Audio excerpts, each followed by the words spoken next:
Dr. Eric Kelly III and a host of phenomenal speakers from all around the globe for this 7-day virtual event that you don't want to miss. The mission of the Black Business Expo is to raise scholarship money from kids all the way from high school all the way from college. The Black Business Olympics is one of the largest Black business showcases in the world. It is an opportunity for businesses and companies to showcase their businesses globally. We are going to be giving away laptops up to $5,000 away to students. Again, I'm Olivia Appleberry, the founder of 2 Cents Finance and one of the speakers for the expo. I am so excited to see you there. For more info, go to www.blackbusinessexpousa.com or call 919-308-9090 and hope to see you there. I am Black Business. From the moment I wake until the time I sleep. Yes, I am Black Business. I am Black Business. Tell me, are you Black Business? I am Black Business. Do you support Black businesses? Listen, I support Black business because I am Black Business. Black Business Expo, one of the largest business showcases in the history of Black business in the world. The world! Sign up today at www.blackbusinessexpousa.com or call 919-308-9090. I am Black Business. I am Black Business. From the moment I wake until the time I sleep, I am Black Business. I am Black Business. Are you Black Business? I am Black Business. Do you support Black businesses? I support Black business because I am Black Business.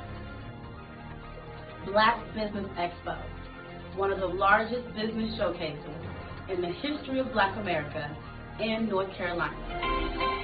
Join Dr. Eric Kelly III and a host of phenomenal speakers from all around the globe for this 7-day virtual event that you don't want to miss. The mission of the Black Business Expo is to raise scholarship money from kids all the way from high school all the way from college. The Black Business Olympics is one of the largest Black business showcases in the world. It is an opportunity for businesses and companies to showcase their businesses globally. We are going to be giving away laptops up to $5,000 away to students. Again, I'm Olivia Appleberry, the founder of 2 Cents Finance and one of the speakers for the expo. I am so excited to see you there. For more info, go to www.blackbusinessexpousa.com or call 919-308-9090 and hope to see you there. I am Black Business. From the moment I wake until the time I sleep. Yes, I am Black Business. I am Black Business. Tell me, are you Black Business? I am Black Business. Do you support Black businesses?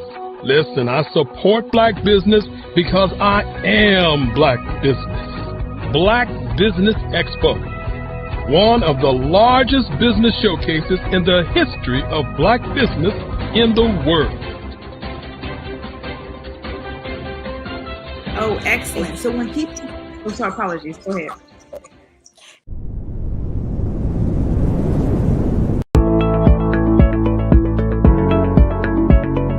Prepare for what's coming and dominate in economic winter. Stand strong and thrive by showcasing your great products and services globally through the Black Business Network and Black Business Olympics. The Black Business Network has showcased over 2,000 companies with over $7 billion in sales each year. Over 10 million attendees have viewed the rebroadcast each month. Through the Black Business Olympics, unique styles of business training and mentoring are turning students into business owners and entrepreneurial warriors who will dominate in any economy. Gain the ultimate advantage of the Black Business Olympics, 7 days of unbelievable topics and speakers speaking around the globe. Donate your time and experience to provide expertise and scholarships to students worldwide and change the world. Now, more than ever, new insights, tools, strategies, and capabilities are needed. This is your chance for a major presentation to the world. Fill out the form and join the more than 2,000 speakers who have presented to over 200 countries. Join the Black Business Network streaming live into the Metaverse, STEM City, Black Multiverse Enterprises, Hulu, Amazon, YouTube, iHeartRadio, Apple, Facebook, LinkedIn, Pod TV, IBM TV, Spotify, and Google Podcasts. Sign up today. Spaces are limited, and we will see you there.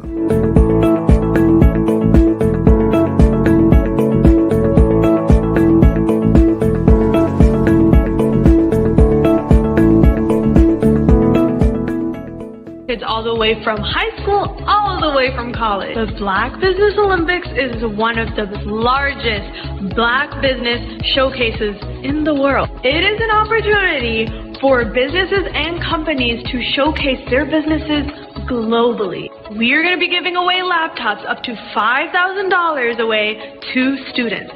Again, I'm Olivia Appleberry, the founder of 2 Cents Finance and one of the speakers for the expo. I am so excited to see you there. For more info, go to www.blackbusinessexpousa.com or call 919-308-9090 and hope to see you there. I am Black Business. From the moment I wake until the time I sleep. Yes, I am Black Business. I am Black Business. Tell me, are you Black Business? I am Black Business. Do you support Black businesses? Listen, I support Black business because I am Black Business. Black Business Expo, one of the largest business showcases in the history of Black business in the world. The world! Sign up today at www.blackbusinessexpousa.com or call 919-308-9090. I am Black Business. I am Black Business. From the moment I wake until the time I sleep, I am Black Business. I am Black Business. Are you Black Business? I am Black Business. Do you support Black businesses? I support Black business because I am Black business. Black Business Expo, one of the largest business showcases in the history of Black America in North Carolina. Join Dr. Eric Kelly III and a host of phenomenal speakers from all around the globe for this 7-day virtual event that you don't want to miss.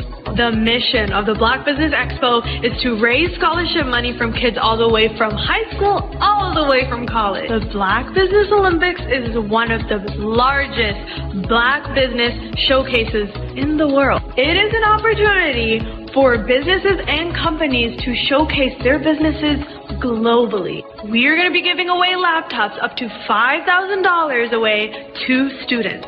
Again, I'm Olivia Appleberry, the founder of 2 Cents Finance and one of the speakers for the expo. I am so excited to see you there. For more info, go to www.blackbusinessexpousa.com or call 919-308-9090 and hope to see you there.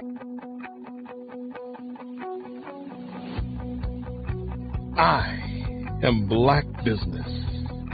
From the moment I wake until the time I sleep. Yes, I am Black Business.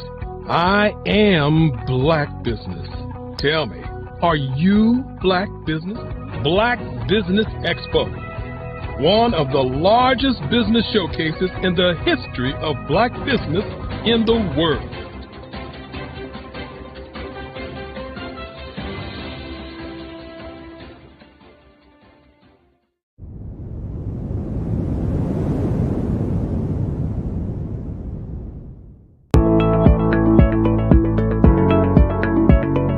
Prepare for what's coming and dominate in economic winter.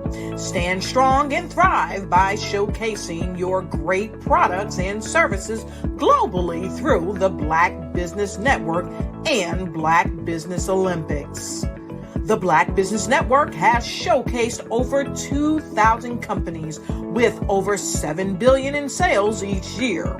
Over 10 million attendees have viewed the rebroadcast each month.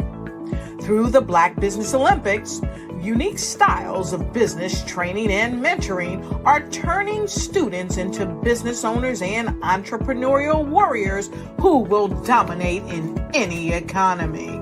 Gain the ultimate advantage of the Black Business Olympics, 7 days of unbelievable topics and speakers speaking around the globe. Donate your time and experience to provide expertise and scholarships to students worldwide and change the world.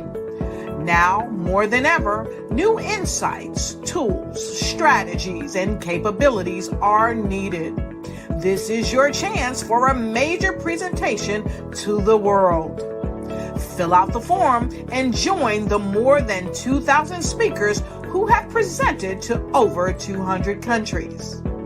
Join the Black Business Network streaming live into the Metaverse, STEM City, Black Multiverse Enterprises, Hulu, Amazon, YouTube, iHeartRadio, Apple, Facebook, LinkedIn, Pod TV, IBM TV, Spotify, and Google Podcasts. Sign up today. Spaces are limited, and we will see you there.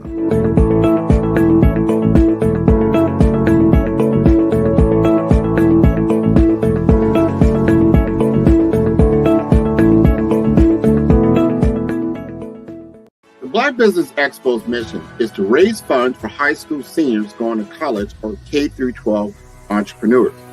This expo is a fundraiser for students. Please, you may go to www.blackbusinessexpousa.com to donate to the scholarship fund or use the Cash App at $BBXUSA. Our goal is to give laptops and up to $5,000 to 10 students. Students can register online at www.blackbusinessexpousa.com. Every dollar counts.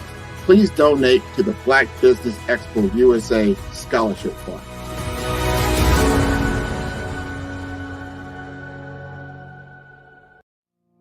Did you know that approximately 333.34 million businesses exist today, according to a report from 2021? And you may be one of those businesses, or maybe you're not in the business market yet, but you're aspiring to be a business owner. Well, guess what? You're in the right place at the right time. Because let's face it, everything is about timing and opportunity. Hi, my name is Dr. Lotus Richey, and I'm the CEO and founder of the Lotus Richey Coaching and Consulting LLC, along with the Lotus Richey Ignite Show. 15 Minutes of Success with Dr. Lotus Richey, as well as books to boom your business and bring who you are. And today, I want to bring this amazing message to you about the Black Business Network and the Black Business Olympics. See, the Black Business Network and the Black Business Olympics is designed to help people just like you, that's right, that look like me, to take their business to the next level. Not just in your front yard or your backyard, but globally. The Black Business Network and Black Business Olympics is designed not to just help you survive, but to help you thrive. So join us today as we come together with businesses all around the world to support our students, our children, our young teens, our young entrepreneurs. What we do is we come together to help raise funds for students who are aspiring to be business entrepreneurs, who are aspiring and who are thriving in college. We endow them with a wonderful opportunity to gain scholarship of either a laptop or several thousands of dollars. And we invite you to help be a contributor to this amazing opportunity to help someone that looks just like you. So join us today at our website and let us connect with you and help you ignite and take flight in every area of your life on the Black Business Network and the Black Business Olympics. I'll see you on the other side.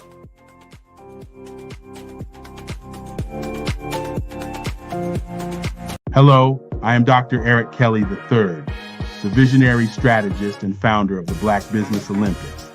I invite you to showcase your Black-owned businesses on the Black Business Network global stage. The Black Business Olympics is a global Black Business Network platform that propels Black-owned businesses into the international spotlight. By showcasing your business on the Black Business Olympics platform, you can reach a worldwide audience of potential customers, partners, and investors. You can also establish yourself as a thought leader and expert in your field, attract lucrative partnerships, and more speaking engagements. In addition, the Black Business Olympics platform provides a valuable opportunity to connect and collaborate with like-minded entrepreneurs and business professionals from around the world. This can lead to new business opportunities, ideas, and relationships. Finally, by sharing your story and expertise on the Black Business Olympics platform, you can inspire and empower others. This is a powerful way to make a positive impact on the world and leave a lasting legacy. If you are a Black-owned business owner, I encourage you to seize the opportunity to showcase your business on the Black Business Olympics platform. It is a once-in-a-lifetime opportunity to make an indelible mark on the world. Be one of the 1,000 visionary entrepreneurs who are changing students' lives, shaping industries, and leaving an unforgettable legacy for their families. Unleash your voice on our global stage and watch your business thrive. Black Business Olympics is one of the largest Black business showcases in the history of Black business in the world. Yes, the entire world. Just give me a call today at 919-308-9090.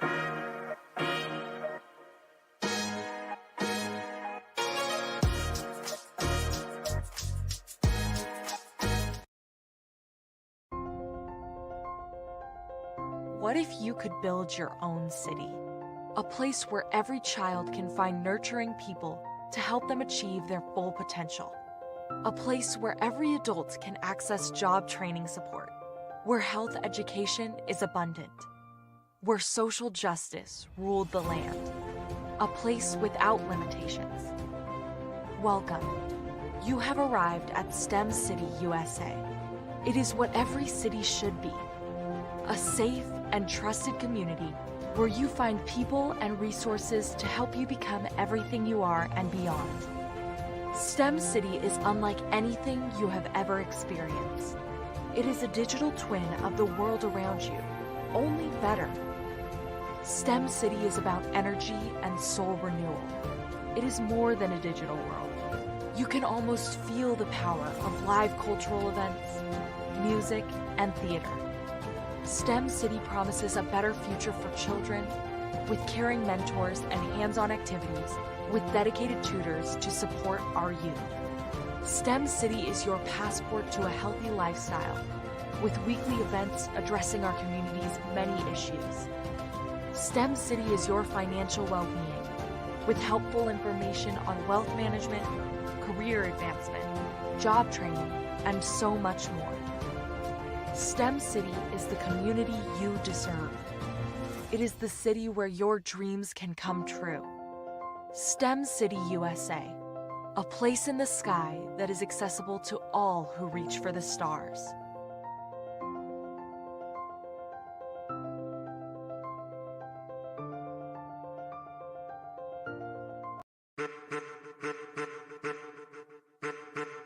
I am a child of the Most High God.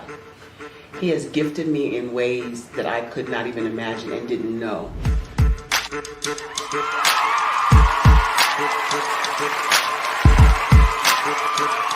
There was a time when I didn't know who I was. I listened to other people tell me who I should be, what I should do. I listened to people telling me that I should be a boutique owner, that I should be a construction manager, that I should be a laborer. Have you ever felt like you should do something else, be something else, go somewhere else, be wherever you wanted to be, and you felt like you were in a box? Anybody in the room? And you couldn't get out? Anybody in the room? And you kept trying to go and you couldn't get out? Anybody in the room? But let me tell you, you need to rock the box. Rock the box.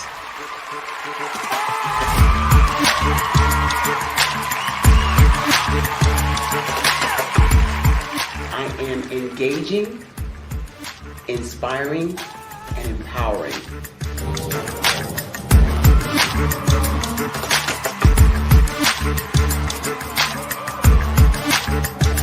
I would give you everything I know. Just by touching you, if I could, by osmosis, give you every single thing I've learned, I've gone through, I know I would. We know that's not possible, but as it is possible, I love to share information with people. Some of you out there, people have told you that you can't be, you can't have, you can't do. But I will tell you, like Kinston said, you can, you must, and you will. If it's to be, it's going to be me. You got to say it. If it's to be, it's going to be. If it's to be, it's going to be. If it's to be, it's going to be.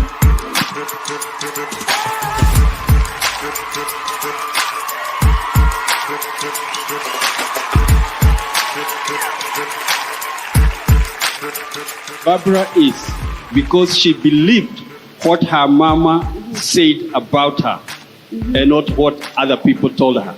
Every day you wake up, when you're in a situation, it's your choice whether it's an advantage or the disadvantage. She gained her confidence and her life, and now she is a testimony. If I can help you elevate yourself, then I feel like I'm elevating my own self as well. What you know and I know together can change the world.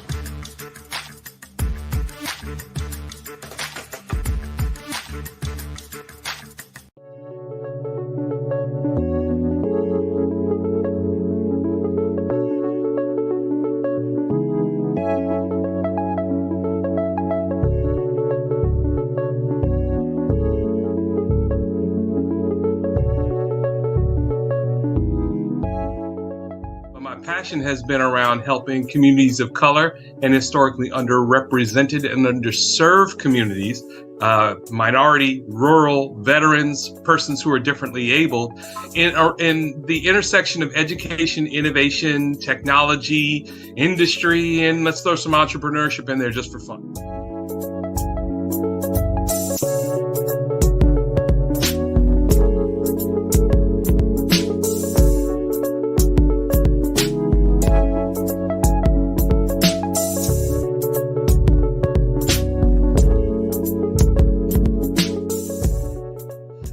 see more around innovation, incubators, accelerators. I love the idea of going from innovation to commercialization.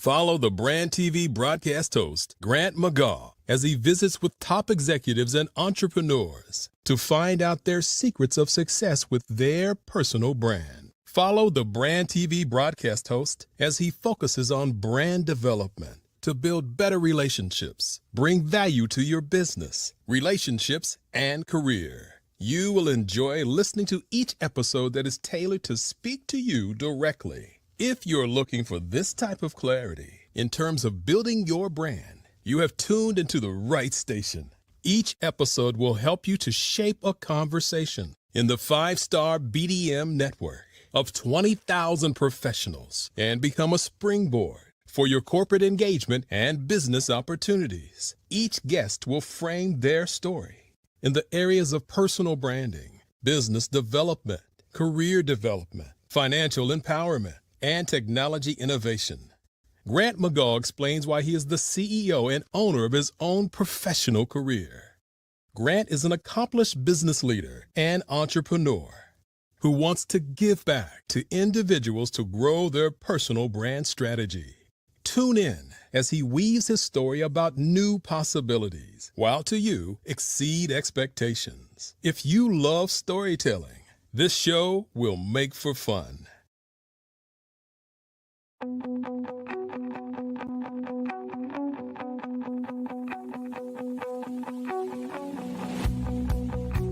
I am Black Business.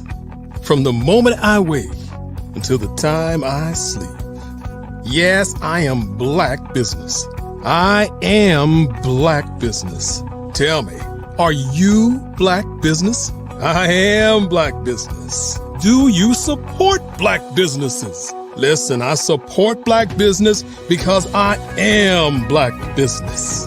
Black Business Expo, one of the largest business showcases in the history of Black business in the world. The world! Sign up today at www.blackbusinessexpousa.com or call 919-308-9090. I am Black Business.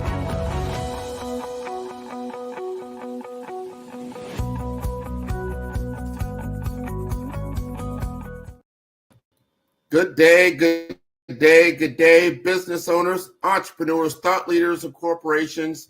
Welcome to the Black Business Network. My name is Grant McGaw. I am the CEO at 5-Star BDM and host of the Fellow Brand podcast and TV show.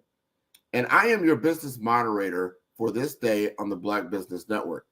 The Black Business Network is a 24-hour business network showcasing Black businesses, business owners, entrepreneurs, and thought leaders worldwide. And we have speakers from North Carolina, London, Singapore, Africa, Japan, and cities all over the United States. The Black Business Network is a global community sharing its business knowledge to empower, inspire, and educate businesses about business. And today's speaker is Dr. Curtis B. Charles.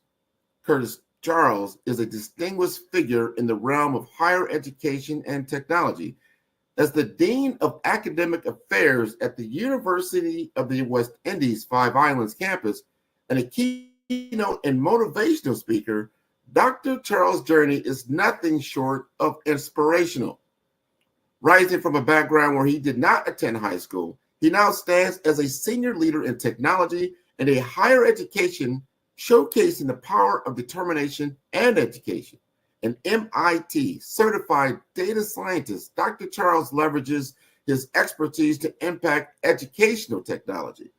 He spearheads initiatives that utilize artificial intelligence, machine learning, and predictive analytics to enhance academic operations and student success across various institutions. His strategic focus is on data-driven solutions to optimize enrollment and retention and graduation rates, illustrating his commitment to using technology to transform educational outcomes. Dr. Charles's leadership extends beyond administration. He is a visionary who continuously seeks to address and solve the complex challenges of modern education. Let us welcome Dr. Curtis Charles. How are you doing today? I'm doing well, sir. How are you doing? Good to see you. It's always a pleasure to see you. I am always impressed by your background and your ability and accessibility to be on this platform and talk about something that's so important. We've talked about these things in the past, and we're going to talk about them again today because the future is now. The future is now. Yes. And as you are preparing students, and you might be getting close to commencement at this point, and we think about what the possibilities are for them in an AI-driven economy. Talk to us about what opportunities do you see for someone who's been trained in AI engineering? Well, I think, when you think about the possibilities, and that's a term that we use a lot while I was at Microsoft, the art of the possible. The possibilities are endless because AI is transcending every discipline there is out there. Whether it's healthcare, whether it's fintech, whether it's education, whether it's management, AI is disrupting almost all of those fields. So I think for a young person thinking about, or an elderly person thinking about, a mid-range person thinking about getting into AI, there are certain things that they need to prepare themselves for. When you think about AI, one thing that comes to mind is the hard skills, right? So you think about AI engineering, prompt engineering, you think about data science, but fundamentally, AI starts with the soft skills, right? You have to learn how to do design thinking. You have to, what we call in architecture, problem seeking, solution solving. You have to do critical thinking. You could only, after you establish those foundational things, then you have to have mathematical skills, statistical analysis skills, and data literacy. But you cannot get into solving an AI problem unless you understand what the problem is. So in architecture, we call that problem seeking and then solution solving. So design thinking is all about, defining a problem, synthesizing the problem, disaggregating the problem, doing conceptual designs of what the problem is, solving the problem, and then launching the solution into the hemisphere. While you do that, you couple that with critical thinking. You must understand statistical and probability. You must have those skills and capabilities. At least you must have an inclination or propensity towards that. And you must have data literacy. So it is important that when someone is thinking about, participating in this career that's exploding, that they think about those fundamental skills. So important. AI engineering. I talk to chief information officers in healthcare a lot here in the States, and they're looking at these things about how they're going to hire as they move forward in this new technological landscape. The things that they need, the things they don't need, and the things that you just talked about, Eric, absolutely things that they're going to need. They need to have people that understand the data fabric and the data engineering and what it takes to actually create. Because, and I want our audience to truly understand this, if the purity of the data is in any way compromised, that the generative output will also be compromised. It will not be precise and accurate. Going back to what you talked about, what really an AI engine kind of really is when it comes to statistical probability. So the statistical probability of input of bad data will probably be bad data out. So we need people to understand what is the data, the quality of the data, the purity of the data, before you start designing around it or inputting it into a workflow, because that becomes problematic. And I think now with people now graduating, they have greater opportunity because they don't have to, they're starting at a level that, first of all, is highly visible, because every CEO of a lot of different companies now is like, I need competitive edge, and data-driven insights are a competitive edge. And if you understand that, and that you can really get into it. I talked to a gentleman yesterday just talking about marketing, right? And doing the digital marketing, utilizing Google ads and Facebook ads. And he's telling me it's not all about the creative that you see, the ad of itself. It's understanding the metrics behind it and how to understand the machine learning that's taking place in order to be able to leverage the algorithm to its fullest. How are your students adapting to this new framework? Well, I want to first, as an educator, I always try to say, when you reach a big word, always define the big word. And the big word in that sentence is algorithm. So let me just break down algorithm a little bit so the audience understand, because it is fundamental to machine learning and artificial intelligence. So fundamentals, let me give you an example. I was a brand new student, came from the Caribbean, went to Howard. My first semester at Howard, I drove to the Carnival Festival in New York City on Labor Day. The one thing you don't want to do is to ask somebody in Brooklyn directions. So they're going to tell you, if I want to get to the Carnival, make a right to the big tree, then at the tall story, make a left. And where you see all the cars parked in the parking lot, make another right. And then where you see the person selling down the road, I want you to stop right there because that's where the savannah is. Algorithms are nothing more than directions. So we tell the computer in code language what we want to see in the data. So we will tell, for example, show me the patterns and trends of data for the last 10 years on meteorological reports for the Caribbean, so that the government could plan for the amount of money they would have to put aside next year for potential damages.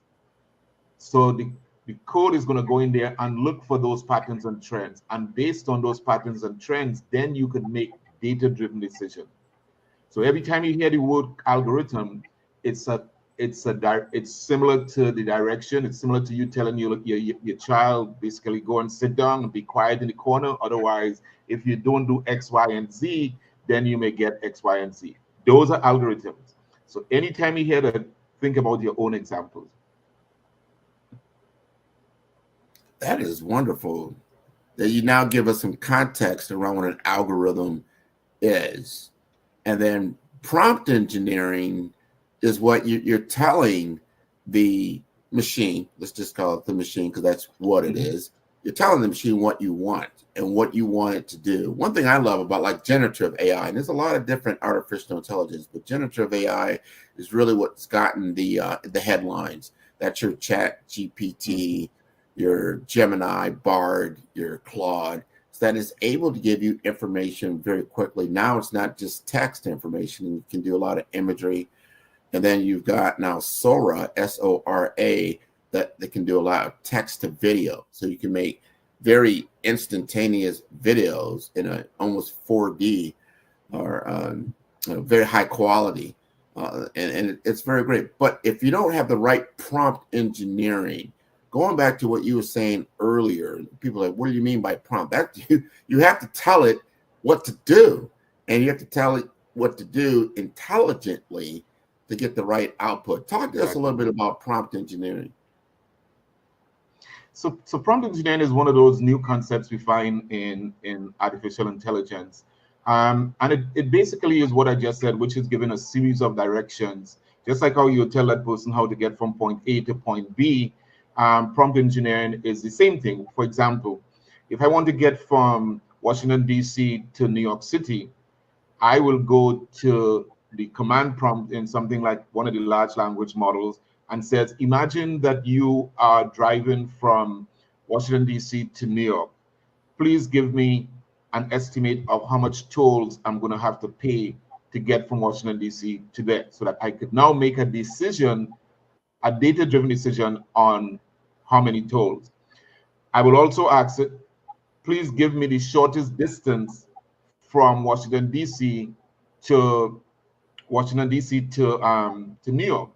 Now, if you look at it, if you listen to the example I just gave, this is what we will tell our when we go into our cars and we want to get from point B to point B and we put in the direction. So there is a version of prompt engineering that has been in your cars for the longest while.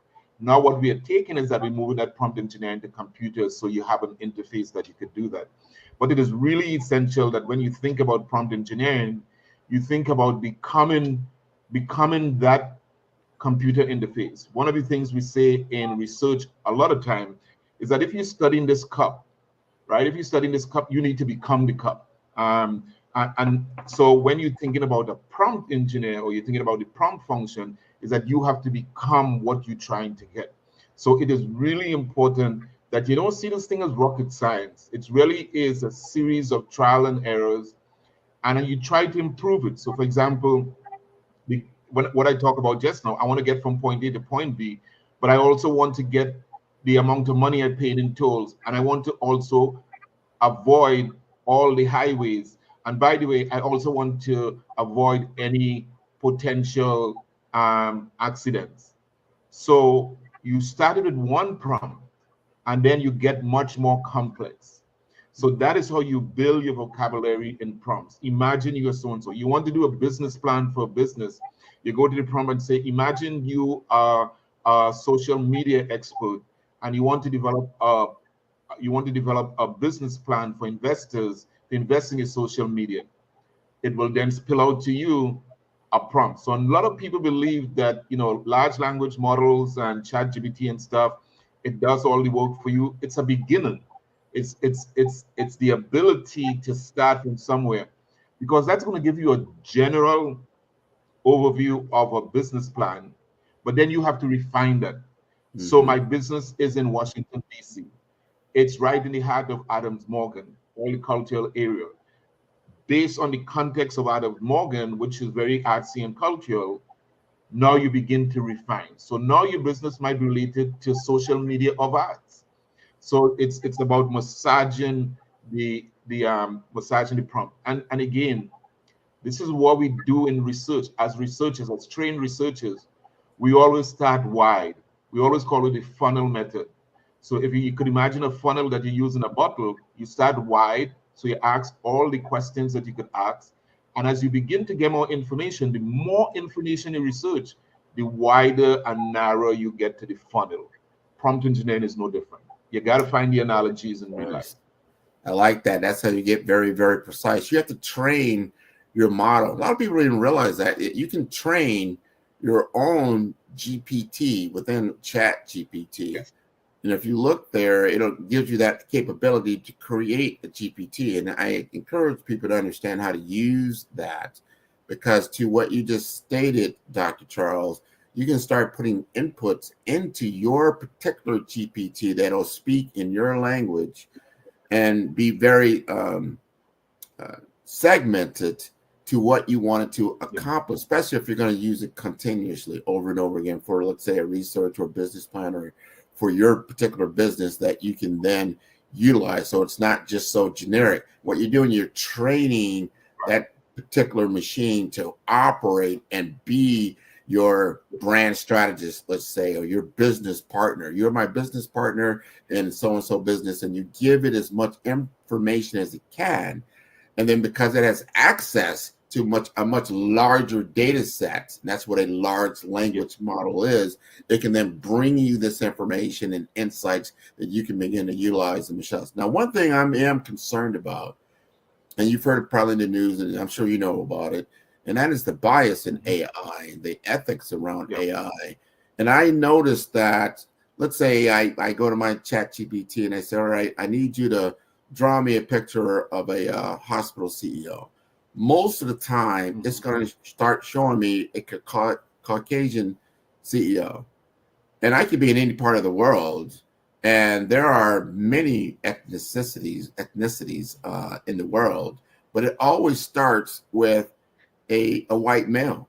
It just does, and I didn't have to tell it what I want, and then it gets it, because I don't think it's biased on its own. But this is how it starts out. Talk to us a little bit about biases in the AI modeling. I'll give you an example that would be easy for everyone to understand. We know that probably in the 50s and the 60s, probably didn't see many Black people on television, right? But we know there were Black actors and actresses. What began to change that is when we begin to get behind the camera, and when we begin to get people like Oprah, who has the money now to be able to influence the industry. If my only hemisphere, my only sphere of control is of a certain ethnicity, and I have never been engaged with somebody brown, my biases are there inherently. And I think that's why these programs and talking to you are important, because we must have more brown data scientists and people who are creating artificial intelligence, because it is the reason why you get that feedback. So what do I do when I want to do exactly what you said? Give me a CEO of a company. I would say sometimes it tells you they can't do Black. So I would say, give me a Caribbean, or give me a Hispanic, or give me an African person of African descent. But it goes beyond that image that you talk about, because this also goes into the biasness in face recognition and law enforcement. The reality is that the opposite bias happens now, where we are at the default that a Black person had to have created that crime. Like, for example, one of the things I think is really funny on television and on media is that if there's a major crime somewhere and it's a person of color, right away that person's face and everything else is online. If it's not, it's always delayed.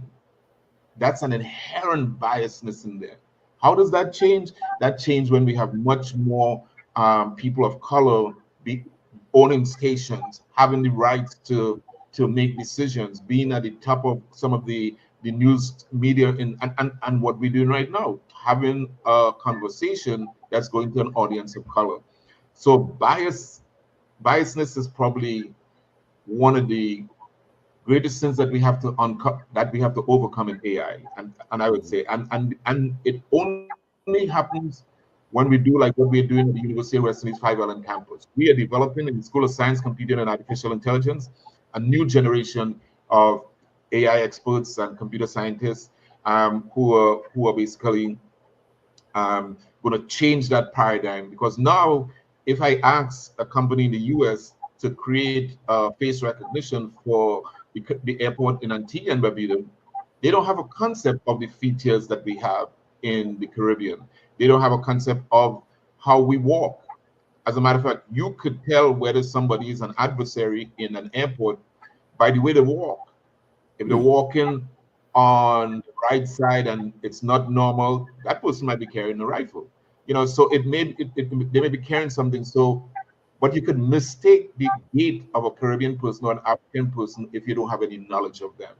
So it's important that we, all the HBCUs, all the other schools, that we develop this generation of artificial intelligence experts and data scientists who are going to basically make the difference.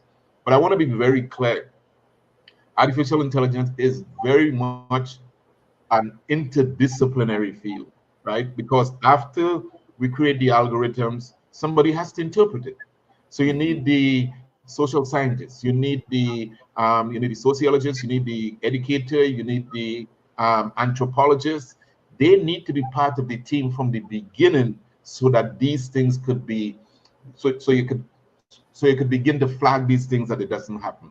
But they have to be on the team. This is not only a technical team. If you only have technical people on your AI team, you're not going to have good products and good outputs. That's very good to state that, because now technology very much is in the fabric of the entire enterprise, not just the sole owner in the IT department, which it used to be like that. And now people start to realize, especially now I come from the world of infrastructure, you get into cloud computing, and then when that started, you started getting what they call shadow IT, meaning I don't need the IT department to set up a technology stack to run a particular program that I need to run my business unit. You don't need them. They should be aware, because there are certain protocols, certain cybersecurity policies that that person may or may not know. But obviously, you couldn't. It would be hard to police it, right? Because of the accessibility is there. So you have to now understand this new paradigm, let's say this new way of doing things, and understand that. So now, artificial intelligence becomes more ubiquitous, and now it's starting to get into that legal field, into all this intellectual properties that it's touching, and you're starting to see more new laws that will be coming out, because there are people that use it negatively, some people use it positively. Like, so you can emulate somebody's voice. If it takes your voice, Dr. Charles, like, all right, I understand his voice pattern in an AI engine, I can then duplicate that voice pattern in a myriad number of ways that could be used negatively. So we got to understand those things as we move forward, because we're starting to deal with things that we haven't had to deal with, and our laws are behind. They're behind. They haven't kept pace with the technological capabilities that are taking shape. So I'm sure that you're teaching your students how to use it in a more positive fashion to create opportunities and solve problems, right? Yeah, absolutely. As a matter of fact, we have for our conference coming up in July, our AI conference, which happens to be the first AI conference in the Caribbean. And this is the smallest school of the University of the West Indies, 50,000 students body. And the most recent school campus that started in 2019. We're going to have 16 panels, 8 on each day, and then some master classes. But one of the key panels is the transformative impact of AI on law, on the practice of law. And we also have an ethics with some ethicists on a separate panel. So for us, this is in the forefront. How do we impact in the Caribbean, for example, something like GDPR, which is General Data Protection Regulations, that the European Union has basically been leading us since 2018. It is phenomenal what GDPR has done, but what is more phenomenal is that other countries haven't followed it, other units haven't followed it, because the privacy issues you talk about, the law issues you talk about, the fairness, all those are parts and charters of GDPR, which talks from the fairness and transparency of the company, but it also talks about your rights. So no company falling under GDPR could just take your data and use it indefinitely. You have a right to opt out, and the fines are humongous if you break the laws. Now, what is interesting about that is that if you are in the West and you are doing a business with a company who fall within the European Union, you also fall under those regulations. So if you are doing business in North Carolina with companies in the European Union and you're not following these laws, you also open to those large fines. So I think it's really important when we look at the legal aspect of this, that we also partner with, again, I mentioned interdisciplinary. We also partner with our legal counsels so that we could educate them and they could educate us, because it's one of those open fields that folks are studying.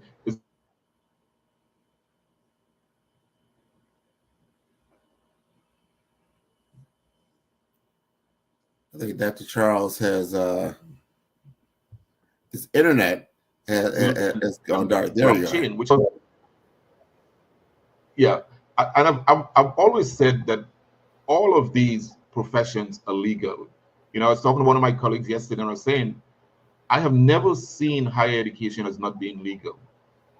We could get sued at any time if you fire a professor incorrectly and you didn't do due diligence. If a student basically have an exam and that student have disability, that student had disability limitations, and one of our and you don't recognize that as the invigilator of the examination, and that student fails the course, we could now be sued. So law is ever present in everything we do, and it's going to become more and more fabric of how we operate as a society as AI becomes much more prevalent. This is so important. And what you just brought up is that you're going to have this AI conference coming up this summer. And I'm sure people can come from all over. You just don't have to be on the island to participate. They're probably going to come from all over. But I like your topics. Talk to us a little bit more about the particular topics that you feel are so important that we need to understand and take back home with us. As we talked about some of the things, the AI biases, things that are challenges, things that say, because a person of color is not involved in some of these things, this is why we get these certain outputs. And we don't want to repeat history. We want to change it as we get into Industry 5.0. What are these other topics that can be talked about at the conference that are very important? Excellent question. So let's take COVID, for example, right?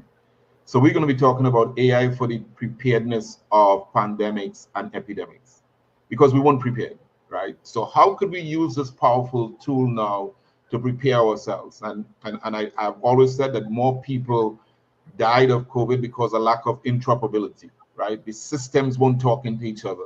Even in a hospital may have 5 or 6 AI IT systems. If those systems don't talk to each other, we wouldn't know, for example, in Maryland, whether Prince George's County needs more PPP or whether the disease is moving into Anne Arundel County. We don't know those things because the systems are not talking together.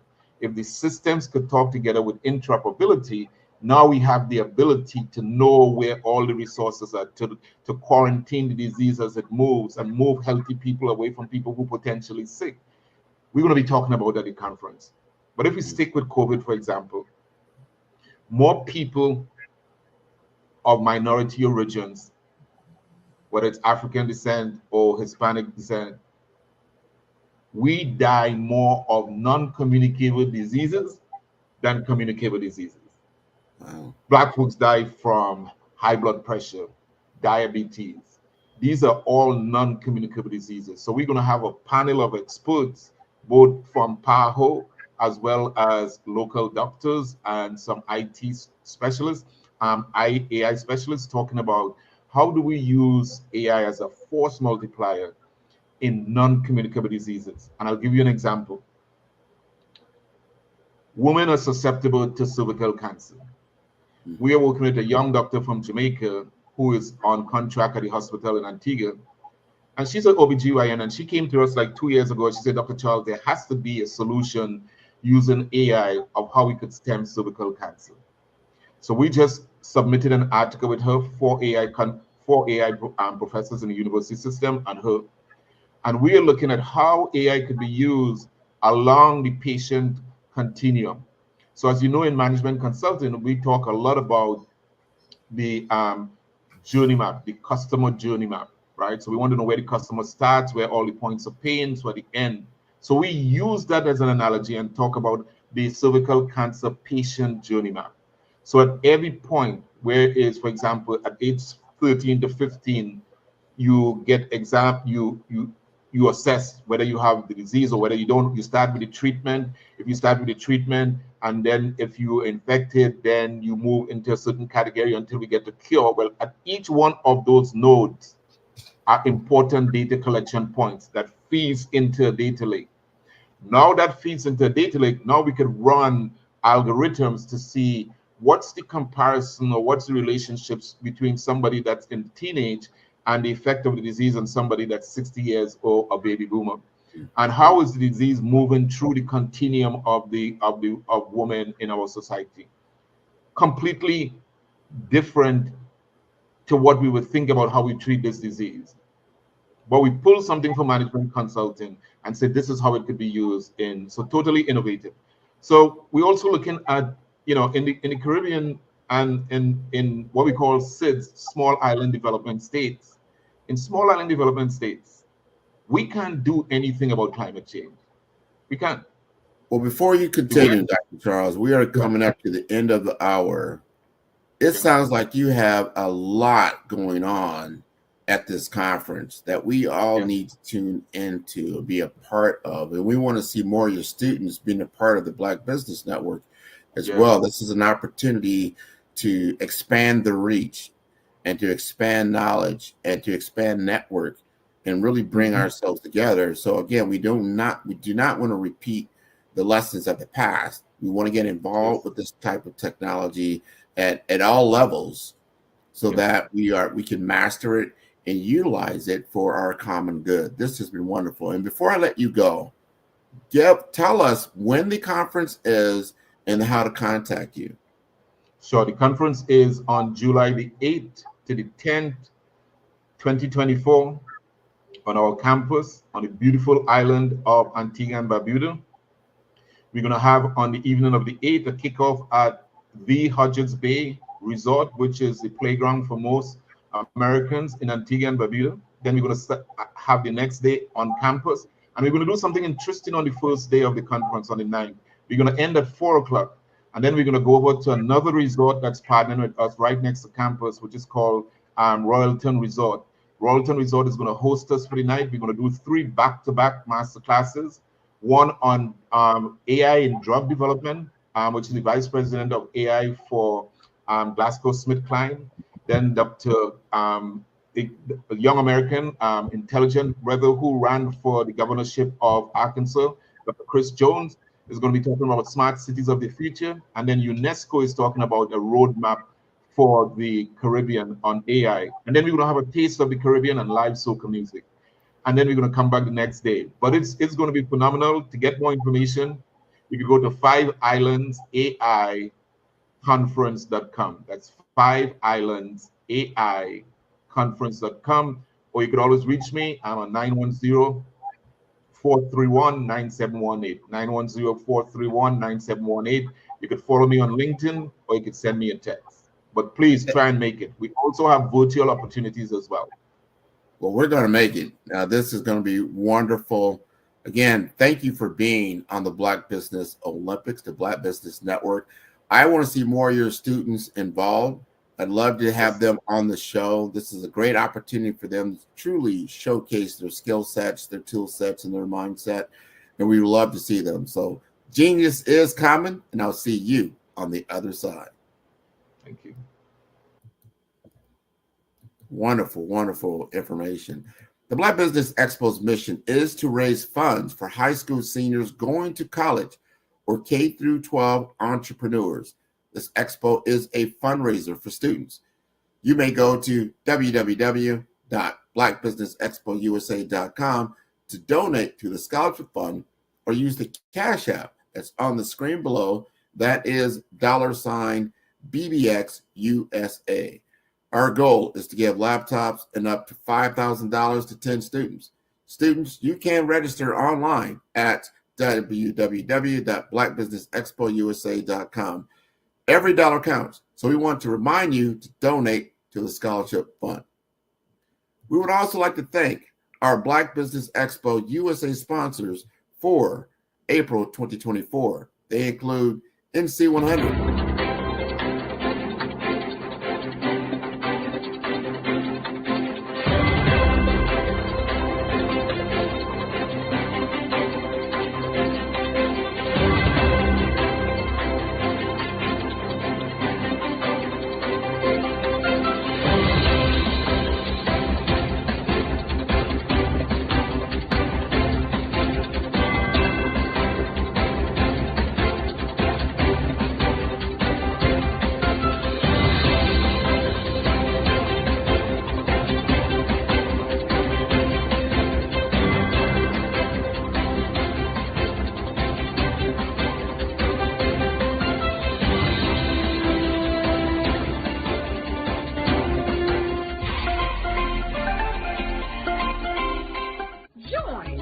Dr. Eric Kelly III and a host of phenomenal speakers from all around the globe for this 7-day virtual event that you don't want to miss. The mission of the Black Business Expo is to raise scholarship money from kids all the way from high school, all the way from college. The Black Business Olympics is one of the largest Black business showcases in the world. It is an opportunity for businesses and companies to showcase their businesses globally. We are going to be giving away laptops up to $5,000 away to students. Again, I'm Olivia Appleberry, the founder of 2 Cents Finance and one of the speakers for the expo. I am so excited to see you there. For more info, go to www.blackbusinessexpousa.com or call 919-308-9090 and hope to see you there. I am Black Business. From the moment I wake until the time I sleep. Yes, I am Black Business. I am Black Business. Tell me, are you Black Business? I am Black Business. Do you support Black businesses? Listen, I support Black business because I am Black Business. Black Business Expo, one of the largest business showcases in the history of Black business in the world. The world! Sign up today at www.blackbusinessexpousa.com or call 919-308-9090. I am Black Business. I am Black Business. From the moment I wake until the time I sleep, I am Black Business. I am Black Business. Are you Black Business? I am Black Business. Do you support Black businesses? I support Black business because I am Black Business. Black Business Expo, one of the largest business showcases in the history of Black America in North Carolina. Join Dr. Eric Kelly III and a host of phenomenal speakers from all around the globe for this 7-day virtual event that you don't want to miss. The mission of the Black Business Expo is to raise scholarship money from kids all the way from high school, all the way from college. The Black Business Olympics is one of the largest Black business showcases in the world. It is an opportunity for businesses and companies to showcase their businesses globally. We are going to be giving away laptops up to $5,000 away to students. Again, I'm Olivia Appleberry, the founder of 2 Cents Finance and one of the speakers for the expo. I am so excited to see you there. For more info, go to www.blackbusinessexpousa.com or call 919-308-9090 and hope to see you there. I am Black Business. From the moment I wake until the time I sleep. Yes, I am Black Business. I am Black Business. Tell me, are you Black Business? I am Black Business. Do you support Black businesses? Listen, I support Black business because I am Black Business. Black Business Expo, one of the largest business showcases in the history of Black business in the world.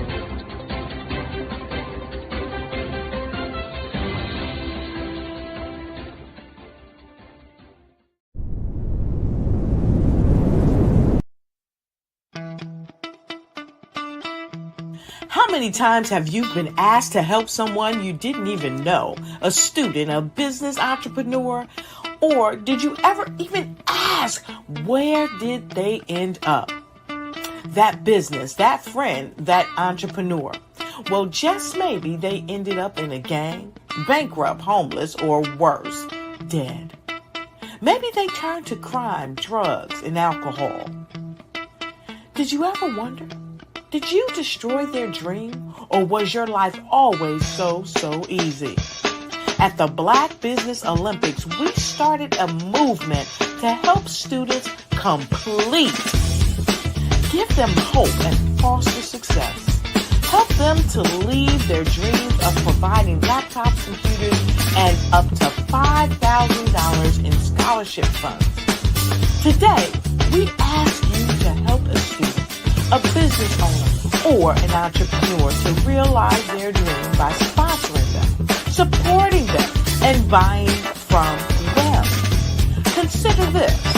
With $1.6 trillion in our Black community, we only ask for a small donation for our students, our businesses, and our entrepreneurs. And you can change a life today. So I ask you, what are you going to do? Sit on the sideline and watch our students in high school be losers, miss out on their dream from lack of resources? Or are you going to donate to the movement and change their future and yours as well? Give us a call today at 919-308-9090. Change their life by investing with action to the Black Business Olympic Fund. The Black Business Olympics, one of the largest business showcases of Black business in the history of the world.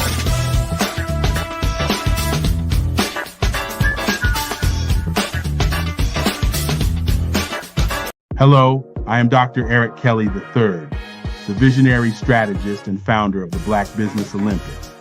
I invite you to showcase your Black-owned businesses on the Black Business Network global stage. The Black Business Olympics is a global Black Business Network platform that propels Black-owned businesses into the international spotlight. By showcasing your business on the Black Business Olympics platform, you can reach a worldwide audience of potential customers, partners, and investors. You can also establish yourself as a thought leader, an expert in your field, attract lucrative partnerships, and more speaking engagements. In addition, the Black Business Olympics platform provides a valuable opportunity to connect and collaborate with like-minded entrepreneurs and business professionals from around the world. This can lead to new business opportunities, ideas, and relationships. Finally, by sharing your story and expertise on the Black Business Olympics platform, you can inspire and empower others. This is a powerful way to make a positive impact on the world and leave a lasting legacy. If you are a Black-owned business owner, I encourage you to seize the opportunity to showcase your business on the Black Business Olympics platform. It is a once-in-a-lifetime opportunity to make an indelible mark on the world. Be one of the 1,000 visionary entrepreneurs who are changing students' lives, shaping industries, and leaving an unforgettable legacy for their families. Unleash your voice on our global stage and watch your business thrive. Black Business Olympics is one of the largest Black business showcases in the history of Black business in the world. Yes, the entire world. Just give me a call today at 919-308-9090.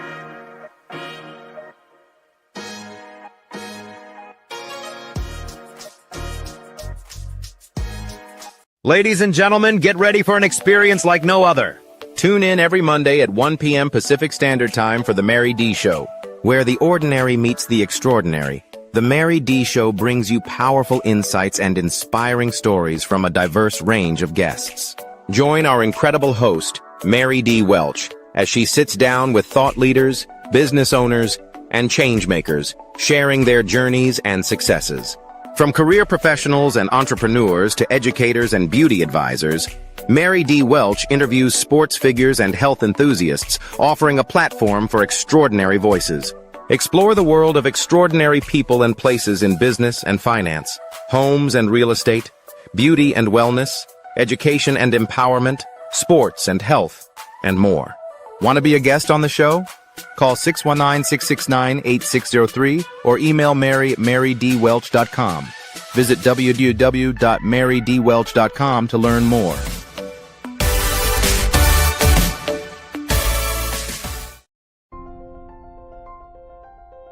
What if you could build your own city? A place where every child can find nurturing people to help them achieve their full potential.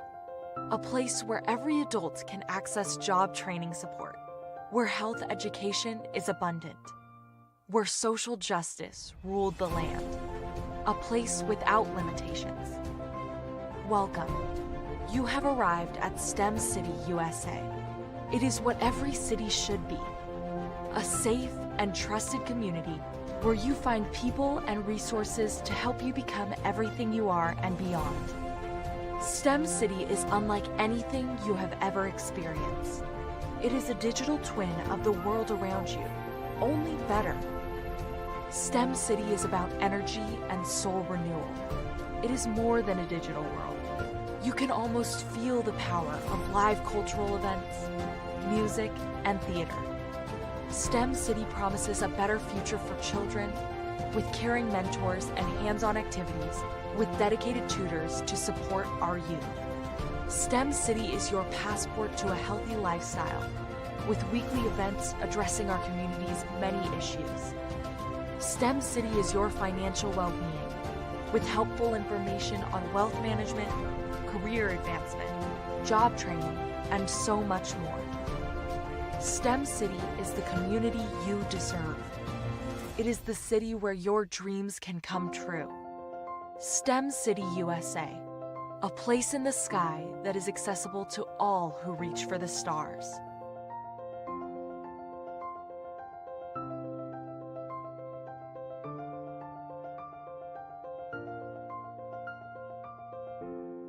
Are you a Black entrepreneur with a vision for global success?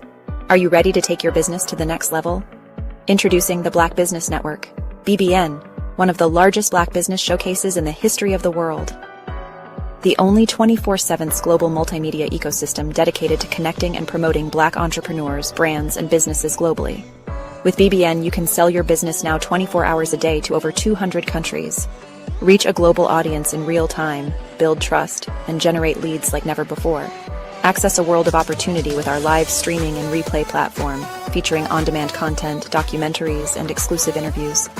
Get your exclusive, one-of-a-kind Black Business magazine covers that feature you and your amazing business today.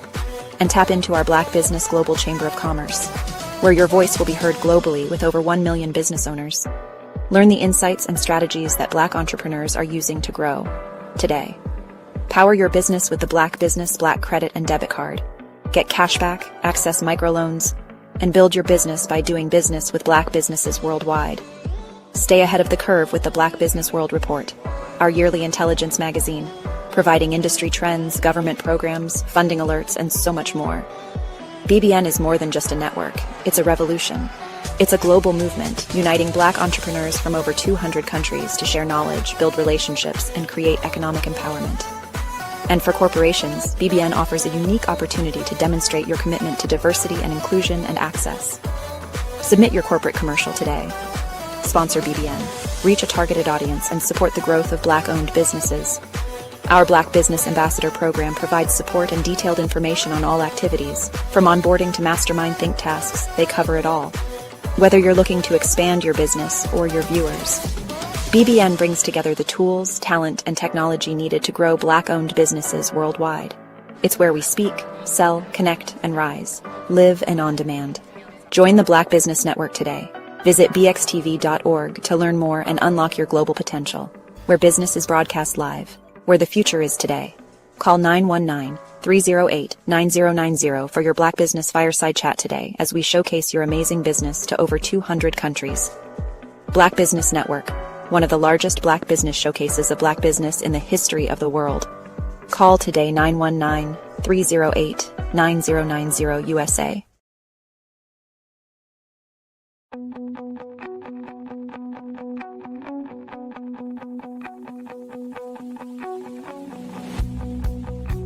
I am Black Business.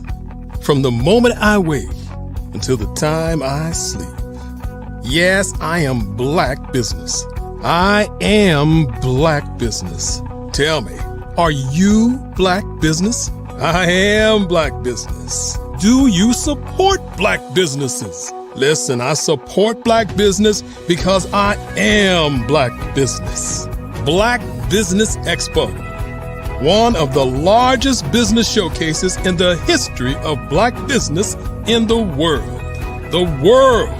Sign up today at www.blackbusinessexpousa.com or call 919-308-9090. I am Black business.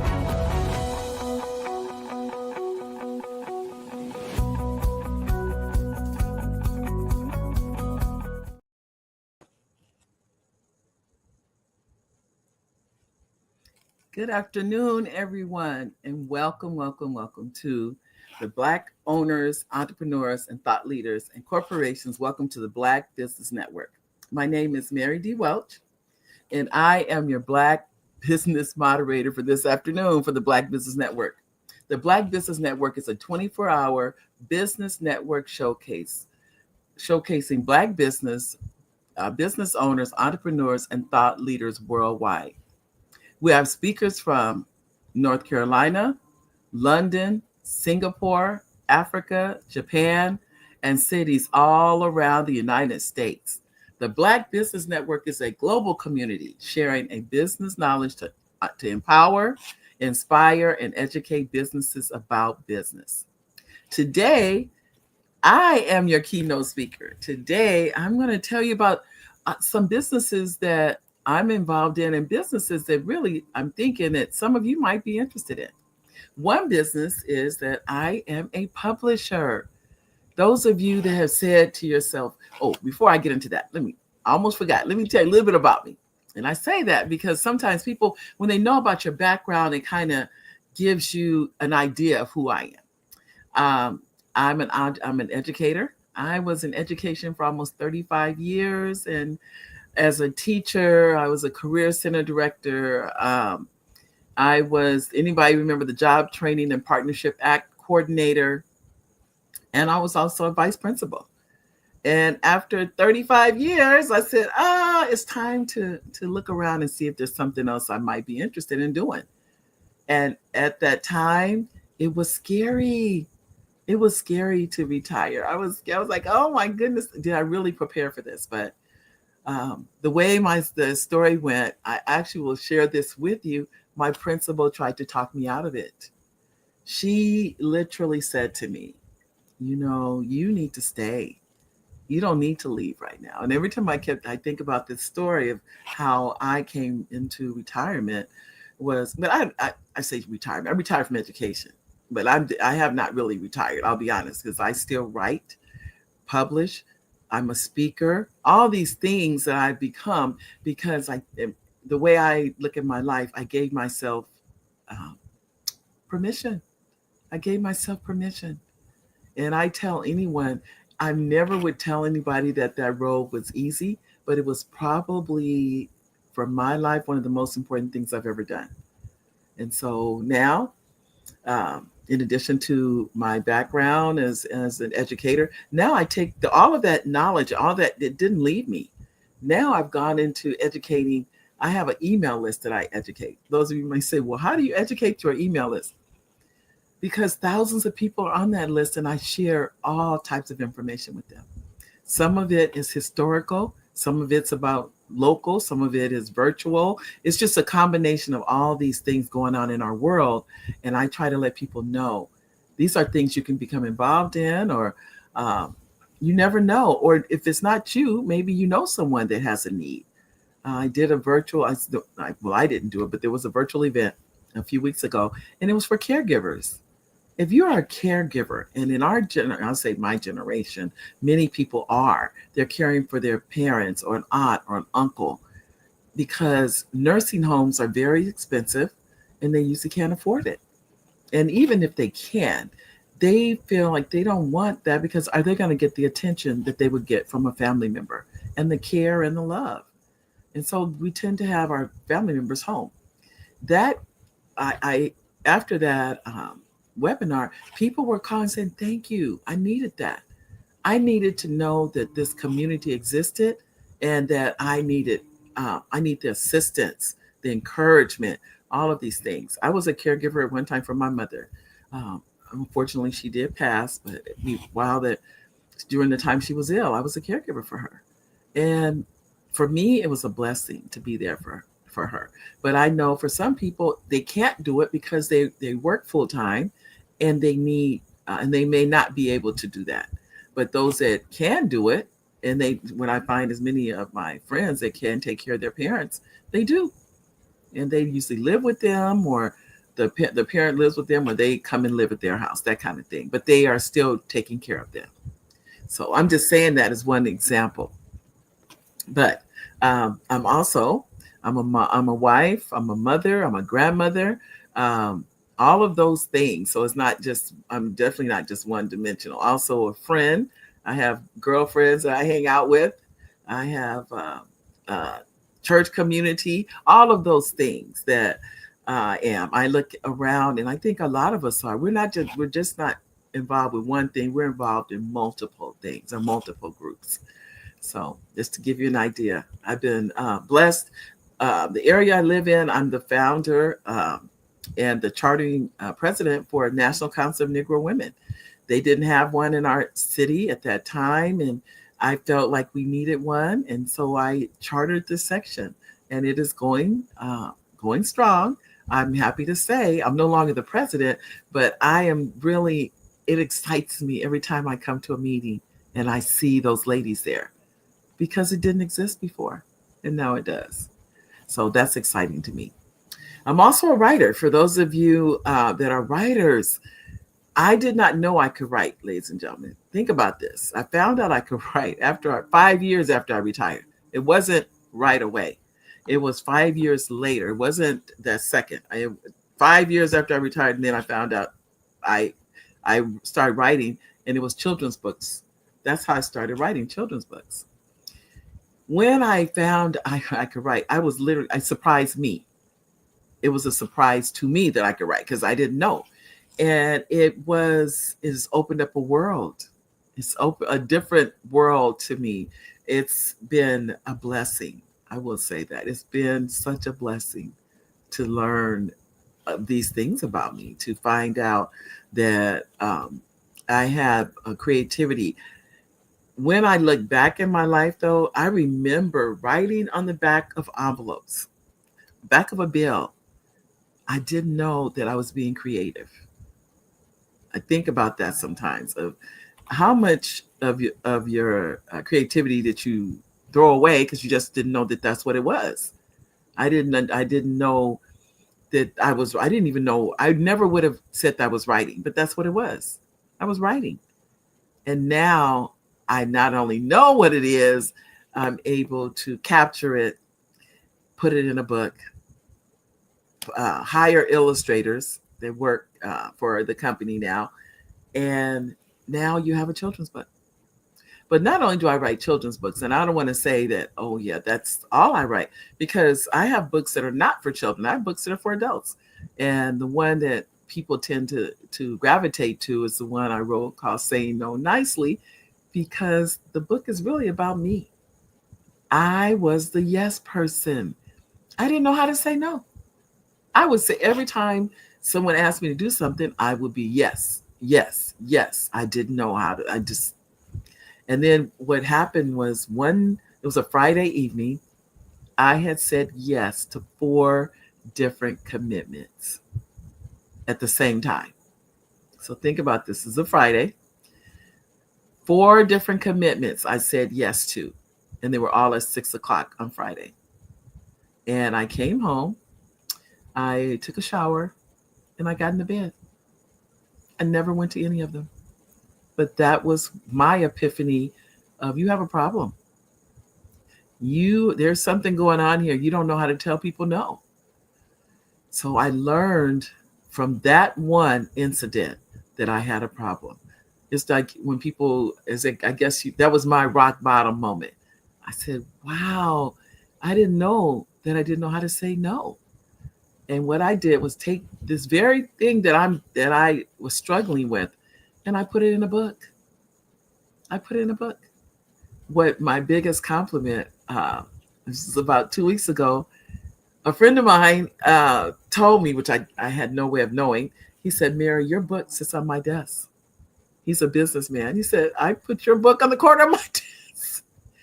That was a huge compliment to me. He said, every single day I pick up your book because somebody's asking me to do something I can't do or don't want to do or don't have the time to do.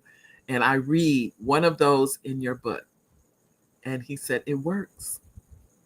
They're okay because the one thing people want to do is be heard when you're saying no.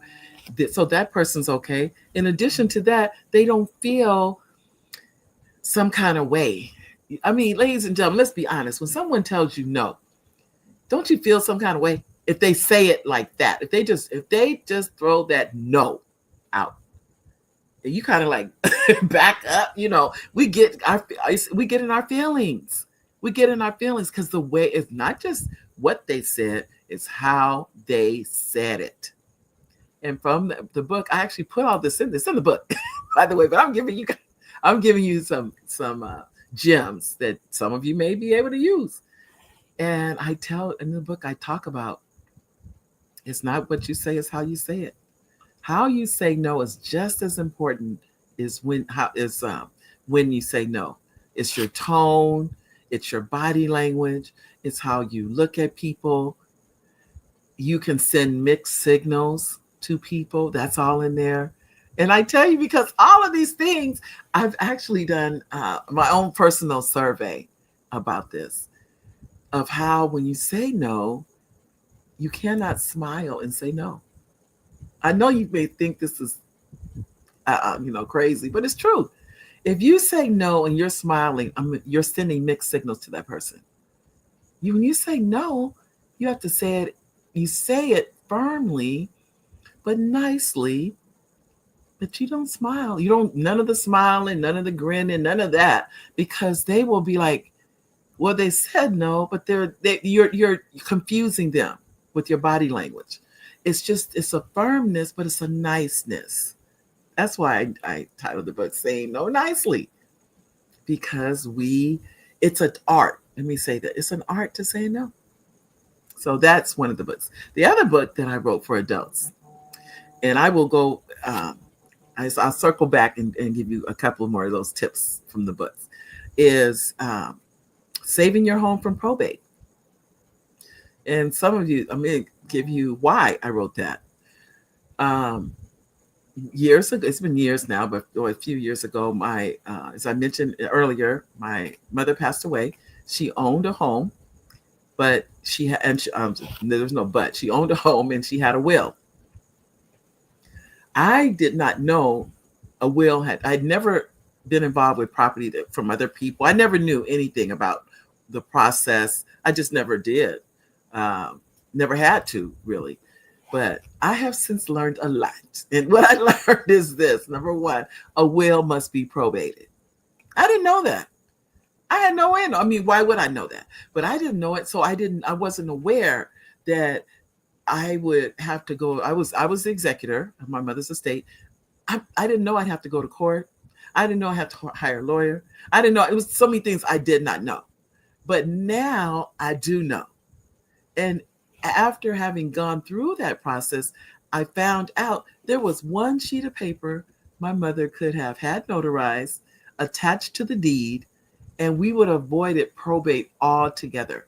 No probate. But I didn't know it. And from that process, when I learned of that process, the first thing I thought about, I said, is this a secret? Do people know this? Is this common knowledge? And the answer is it's not. It is not. Let me say this. Every state in the United States does not do this. Let me just be clear about this. So it's in and I'm going to take you and give you some information. Some of you there's somebody that needs it. Let me say that. And you don't need it now. If somebody in your family, anybody in your family owns property, somebody's going to need this information. Number one, if you have, those of you that have a living trust do not need this. Now, let me say this also, you have to make sure you go to the county, and I say county, wherever you live, wherever that the deed is. And for some of you, I'm gonna speak for where I live, it's the county of records. That's what has the deed. Depending on where you live, every state is different. Every state, like for instance, I'm gonna tell you the name of the form. I'm gonna give you everything, just because if I can help someone avoid what our family went through, it was worth it. Because we went through, I call it, I call probate the devil. That's what I call it. That's what we went through, the devil, probate. Because it was family against family. My family they hired their own lawyer. So I had a lawyer, they had a lawyer. I could not believe I'd be sitting across the table from my own family in a courtroom with the judge determining things. I was literally, I'm probably still in shock behind what happened. But I'm just saying this because I don't want it to happen to you. And those of you that think, oh, we're not going to argue, we're not going to disagree, you're wrong. Let me just be honest. You're wrong. When free money, because that's what it is, free money is on the table, you will see people, you don't even know those people anymore. I promise you, because it's free money. It's the word free. And when that comes into play, people change. They do. Don't think they don't, because they do. They will. And don't think they won't lawyer up on you, because they will. I'm telling you. So this is something I'm giving to you as my gift to you. Out of the states, there's 33 states and the District of Columbia. That's how serious I am about this. I know, how important this is. It's called, the title of the book is Save Your Home from Probate. Now, the reason I share this with you is because if you own property and you do not have a living trust, the home is going into probate when you pass away. Now, you may say, well, I'm married and I'm my husband, or your spouse, or I'm married and that's my wife. I get that. Or it could be man, woman. I don't care. Whoever you own the property, that's the bottom line. It's just that if it's in the name of two people, it's usually going to go, well, I'm going to speak for California. California is the right of survivorship, meaning if you own that property with another person's on that deed, that other person automatically gets the property. They would have to go down to the county. They have to fill out a paper and pay probably $10 or something and take the person that's deceased name off the property. And I'm going to tell you why that's important. All of this, I tell you, I'm giving you guys a law lesson, but it's all, this is real. This is real stuff here. You want to remove that person's name because someone can file a lien against the person or say that they owe them money. If their name is on that property, then they can put a lien against that property, which would be a lien against you. And then you cannot refinance it or sell it without paying that lien. I hope I'm not being too mechanical here, but this is real stuff. So I'm saying to you, if you own property, and I find this a lot, by the way, and you're the only one entitled to that property, when you pass away, if you don't make plans for that property, the government has plans for it. That's the best way I can answer. I can tell you that. Meaning you have to have done the things to keep that property out of the government's hands. And the way you do that is you either have a living trust. There's only a few ways to do it, by the way. A living trust is one. And the other one is called a transfer on death deed. It's called a TOD. TOD. Now, I'll be honest, I have a book. You can get the book, or you can, and in the book, I have all the paperwork for all the counties as within the last 3 years. Unless a county has come on board in the last 3 years and been approved, they're not in there, because I'm going to have to do a revision on that book to bring in the new ones. But within 3 years, 36 months ago, every single one is in that book. The book says for educational purposes only, because the attorneys I work for, the attorneys that work for me in essence, but anyway, they went through the book and they said it has to say for educational purposes only, because if you're saying, because number one, the paperwork changes. I don't want to tell you that today that's the paperwork, because things change. And I'll give you an example. In California, now you have to have two people, you have to have two witnesses and have it notarized. And the two witnesses cannot be the person, they cannot benefit from the property. So the two witnesses cannot be on the transfer on death deed. That's what that means.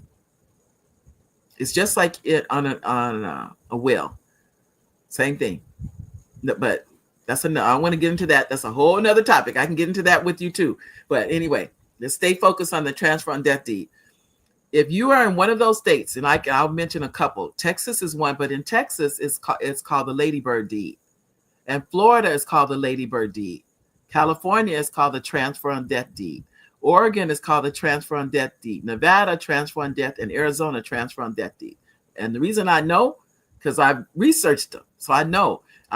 Michigan is a Ladybird deed. Now, I can't give you all of them. I'm giving you the ones I do know. New York does not have it. They don't have it at all. I can tell you for a fact, New York doesn't have it. Washington, D.C. does have it. Maryland does not. So just so you know, I don't want to give you all the states. These are right up top of my head that I know for a fact these are the case. So some states have it, some states don't. This is what's known as states' rights.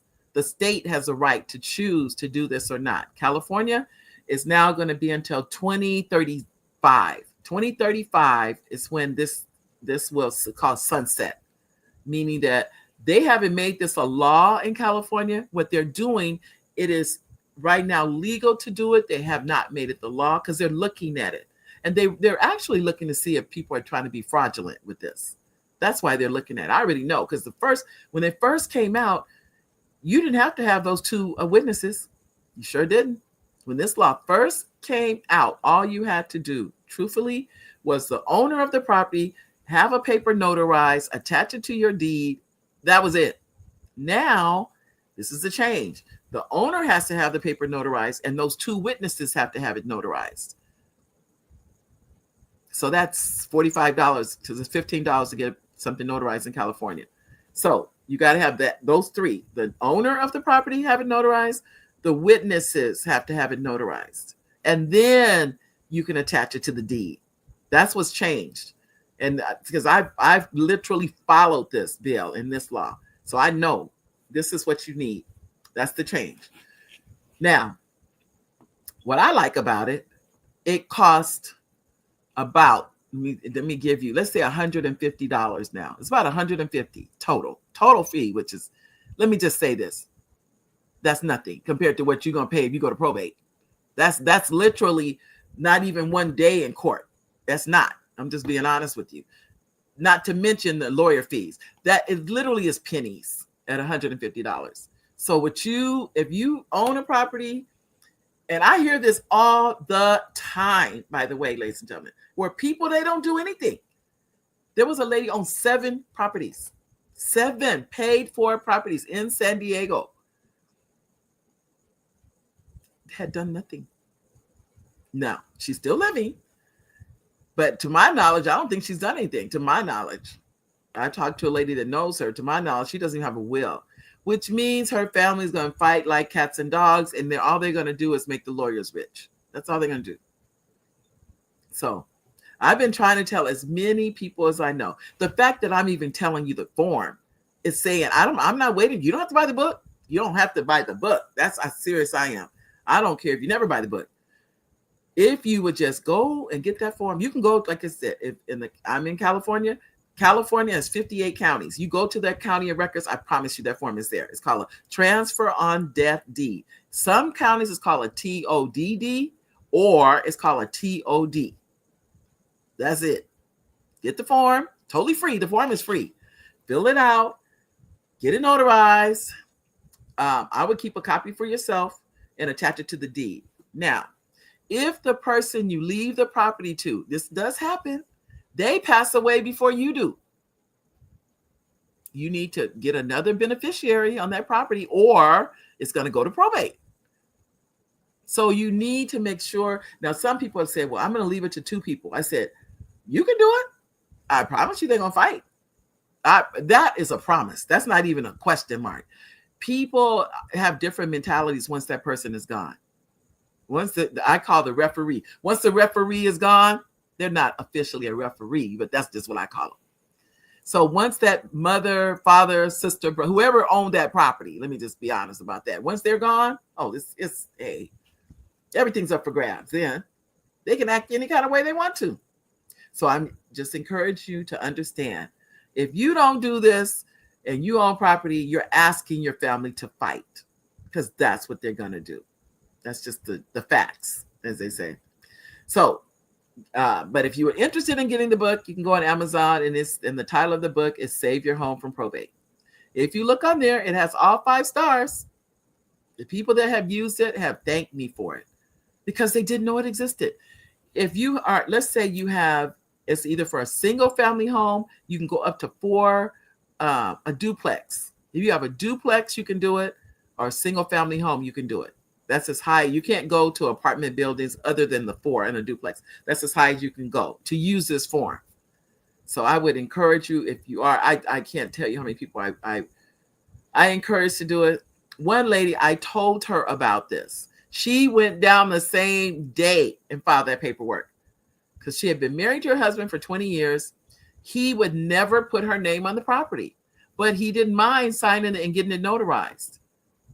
She filled it out the same day. I'll never forget that. I told her that morning. By that afternoon, that paperwork was filed. And she said because she had stepkids and they didn't like her. And she knew if he passes away, they're coming for that house. And people have been put out because the person didn't do the right thing. Like I said, she's married to the man, but if she's not on the deed, it doesn't matter. Doesn't matter if you're married or not. So that's what's important about that. And I really want to encourage each and every one of you, please, if you know someone, and like I said, it's not all 50 states. So every state is not even in there. It's only the states that are using this form. It's either called transfer on death deed, a TOD, or a TODD. Just depends on what state you're in. Or it's called the ladybird deed. As I remember, Texas is the ladybird, Michigan is the ladybird, Florida is the ladybird. That's where they call the ladybird deed, after Lady Bird Johnson. Those of you that are old enough to remember Lady Bird Johnson, who was married to Lyndon B. Johnson, which has nothing to do with what I'm talking about. But I'm saying that to you so you know that's where that title Lady Bird came from, because they called her, that was her nickname, Lady Bird Johnson. Okay.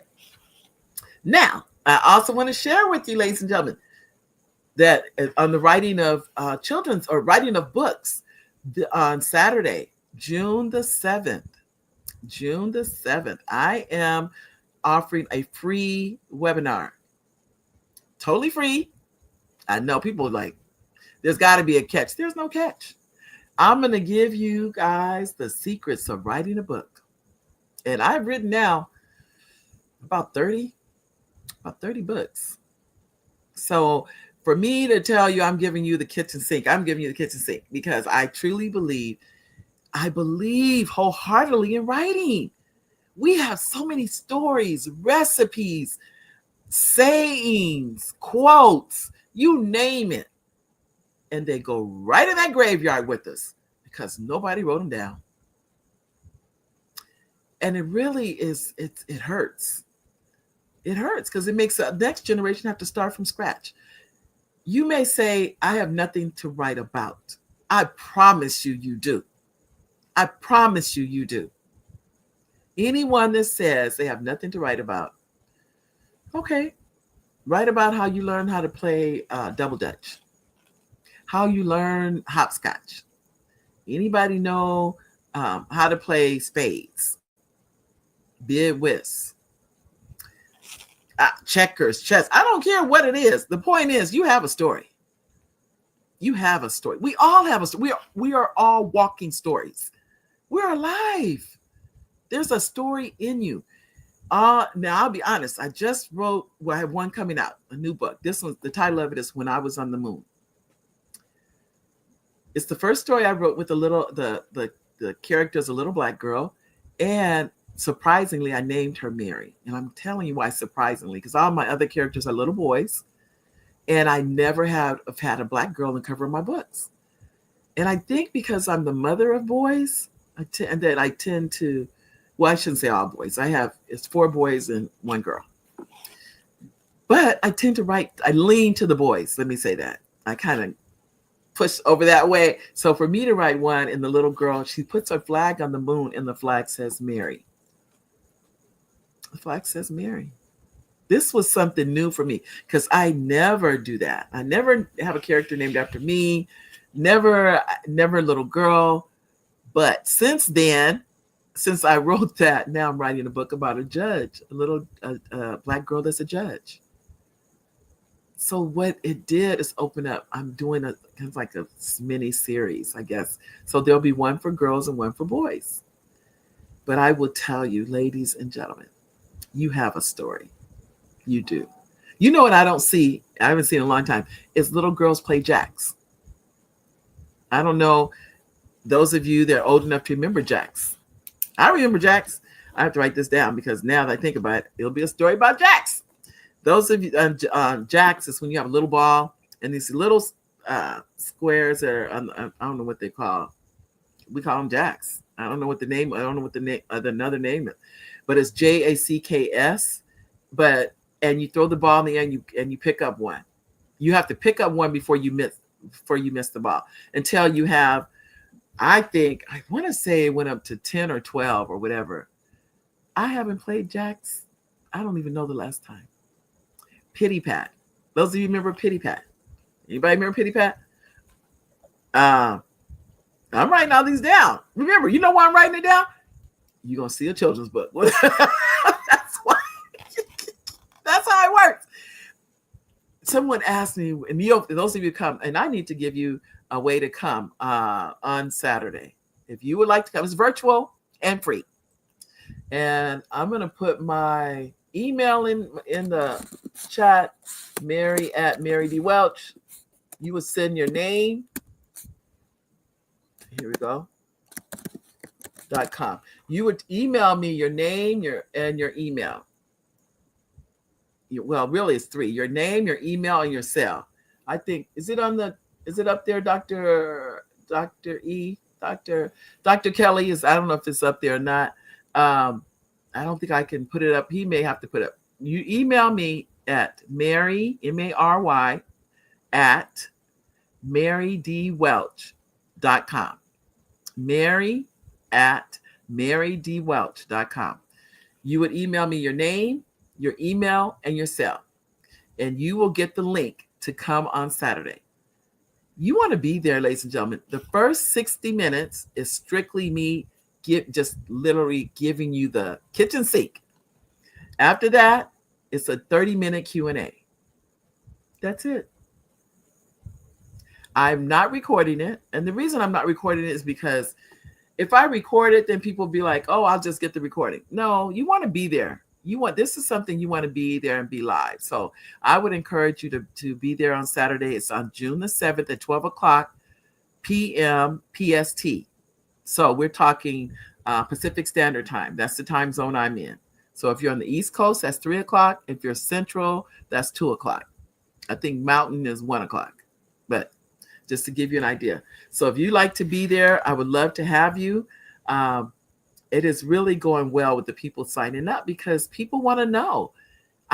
When you write, you have left a legacy. And if you don't, when you go in that graveyard, I know it's hard to believe this, ladies and gentlemen, but what did you leave for people to know you were even here? There's no way to know you even existed. What I like about writing too is the fact that my grandchildren, not just I already have grandchildren, my great-grandchildren, I will never know. I will never know them, but they will know me. They will be able to see their great-grandmother. Think about this. I have literally nothing I can actually point to that my grandmother was here. I know she was here. I know my mother was here, but my mother left journals, which is a blessing. She left journals. And when I want to hear her voice, I can read them. Thank God. But my grandmother, no, she didn't leave anything. And she left, well, that's not true. I don't know why I say that. She did leave a lot in us. But I'm saying that to say, I can't go and say that my grandmother wrote that. I can't say that. I can't read a poem she may have had. I can't say that either. But I can say with like I said, my mother, I can read. When I read the journals, I hear her voice. I can hear her speaking through those journals. But I will tell you, if you have a recipe, and I'm so glad I got recipes from my aunts before they passed on. But many people, they don't write their recipe down. And I have said this more times than I can count. You're taking the recipe to the graveyard. A friend of mine had a song and he sang it. And he passed away before we were able to write the song down. I have no way of knowing what the song is now. I don't have a clue. So I'm saying that to you. This is the time. There is no time like the present. This is the time. Those of you say, oh, I don't have time to do that. Do you have time to watch TV? Those of you that watch, and I love Beyond the Gates, by the way. So I'm not saying this to be a negative. When Beyond the Gates is on, I get on my bike and I'm pedaling for Beyond the Gates. Because I want to watch it. But I said, okay, if you want to watch it, then you need to be on that bike. This is your reward for being on the bike is you get to watch Beyond the Gates. That's for those of you that don't know what I'm talking about. That's the new, it's a black soap opera, predominantly black soap opera that's on every day at 1:00 on CBS. So 1:00 is my time. So if you're back east, we're talking 4:00 your time back. I'm talking 1:00 on the West Coast. And I'm saying that. So my reward for getting on my bike and exercising is I get to watch Beyond the Gates. That's how I reward myself. Ladies, gentlemen, as we're nearing the end, I just want to let you know, if you'd like to reach me, you can also email me at the same email, Mary@MaryDWelch. You can reach me there. As I said before, if you're interested, if you've ever been, the thought has ever hit your mind, I want to write something. I don't know how to start. You need to come to that workshop, that webinar. You will learn how to not only start, I will help you get your chapters together. I'll help you. Be amazed. You'll be like, what? Yes. It is so powerful what you're going to learn. We're going to talk about copywriting, ISBN numbers. We're going to talk about it all. But you got to be at that workshop to get it, because I really want you to learn and to give you this information. This is a gift. I promise you, it's a gift. And the last time I did this was 2 years ago. I don't know when I'm going to do it again. So when you come on June the 7th, be ready. Be ready. Just know that June 7th is you better come with your pen and paper and take notes and be ready, because you're going to learn. You're going to learn. Remember, Mary@MaryDWelch.com. Name, email, and cell. So we can contact you, because I text. I don't just email. I text, because people like text better, I find, than emails. So you'll get a text. You don't get the link. The link will come out on Thursday on June the 5th. It's when the link comes out. And I do that intentionally because I don't want people sharing the link. You can't get into the webinar unless you're pre-registered. If you're not registered by the 5th, you go on a waiting list. So after the 5th, you won't be able to just get in. You have to wait. We have to see what the numbers are. And they're growing every day, I can tell you. So I just want you to make sure that you're one of them, for sure. So we're down to the last few minutes. I have enjoyed myself, ladies and gentlemen. I hope you have, and I hope you've learned something. And I will be back. It's up to Dr. Kelly. I think he'll have me back again. I'd love to come back and be here on the Black Business Network. I'm always honored to come on the show because it means a lot. It really does. So you have a wonderful day. And Dr. Kelly, I'm turning it over to you.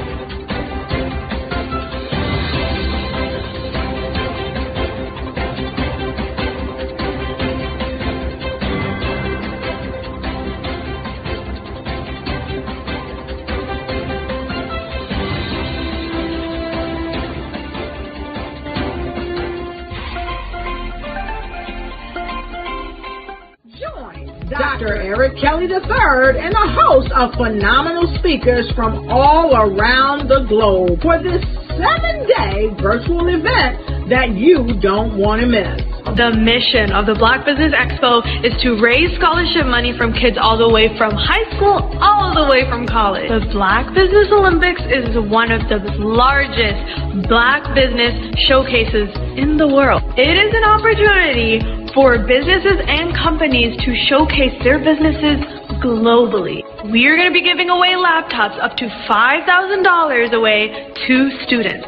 Again, I'm Olivia Appleberry, the founder of 2 Cents Finance and one of the speakers for the expo. I am so excited to see you there. For more info, go to www.blackbusinessexpousa.com or call 919-308-9090 and hope to see you there. I am Black Business. From the moment I wake until the time I sleep. Yes, I am Black Business. I am Black Business. Tell me, are you Black Business? I am Black Business. Do you support Black businesses? Listen, I support Black business because I am Black Business. Black Business Expo, one of the largest business showcases in the history of Black business in the world. The world! Sign up today at www.blackbusinessexpousa.com or call 919-308-9090. I am Black Business. I am Black Business. From the moment I wake until the time I sleep, I am Black Business. I am Black Business. Are you Black Business? I am Black Business. Do you support Black businesses? I support Black business because I am Black Business.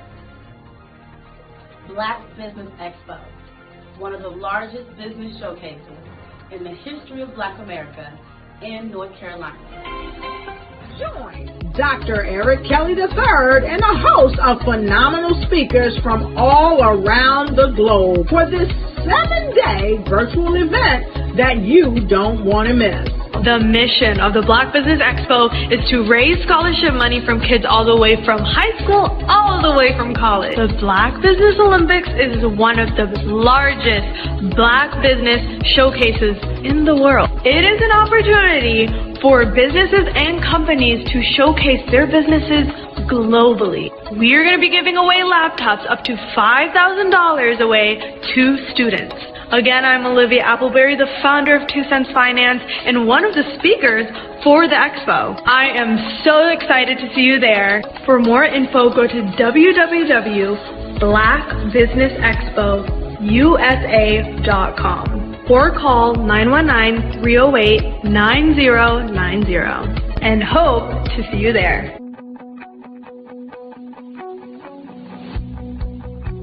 I am Black Business. From the moment I wake until the time I sleep. Yes, I am Black Business. I am Black Business. Tell me, are you Black Business? I am Black Business. Do you support Black businesses? Listen, I support Black business because I am Black Business. Black Business Expo, one of the largest business showcases in the history of Black business in the world.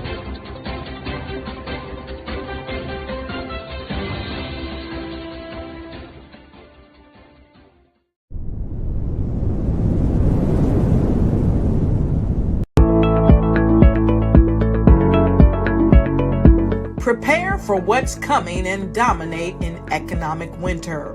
Stand strong and thrive by showcasing your great products and services globally through the Black Business Network and Black Business Olympics. The Black Business Network has showcased over 2,000 companies with over $7 billion in sales each year. Over 10 million attendees have viewed the rebroadcast each month. Through the Black Business Olympics, unique styles of business training and mentoring are turning students into business owners and entrepreneurial warriors who will dominate in any economy. Gain the ultimate advantage of the Black Business Olympics, 7 days of unbelievable topics and speakers speaking around the globe. Donate your time and experience to provide expertise and scholarships to students worldwide and change the world. Now, more than ever, new insights, tools, strategies, and capabilities are needed. This is your chance for a major presentation to the world. Fill out the form and join the more than 2,000 speakers who have presented to over 200 countries. Join the Black Business Network streaming live into the metaverse, STEM City, Black Multiverse Enterprises, Hulu, Amazon, YouTube, iHeartRadio, Apple, Facebook, LinkedIn, Pod TV, IBM TV, Spotify, and Google Podcasts. Sign up today. Spaces are limited, and we will see you there. What if you could build your own city? A place where every child can find nurturing people to help them achieve their full potential. A place where every adult can access job training support. Where health education is abundant. Where social justice ruled the land. A place without limitations. Welcome. You have arrived at STEM City USA. It is what every city should be. A safe and trusted community where you find people and resources to help you become everything you are and beyond. STEM City is unlike anything you have ever experienced. It is a digital twin of the world around you, only better. STEM City is about energy and soul renewal. It is more than a digital world. You can almost feel the power of live cultural events, music, and theater. STEM City promises a better future for children with caring mentors and hands-on activities with dedicated tutors to support our youth. STEM City is your passport to a healthy lifestyle with weekly events addressing our community's many issues. STEM City is your financial well-being with helpful information on wealth management, career advancement, job training, and so much more. STEM City is the community you deserve. It is the city where your dreams can come true. STEM City USA, a place in the sky that is accessible to all who reach for the stars.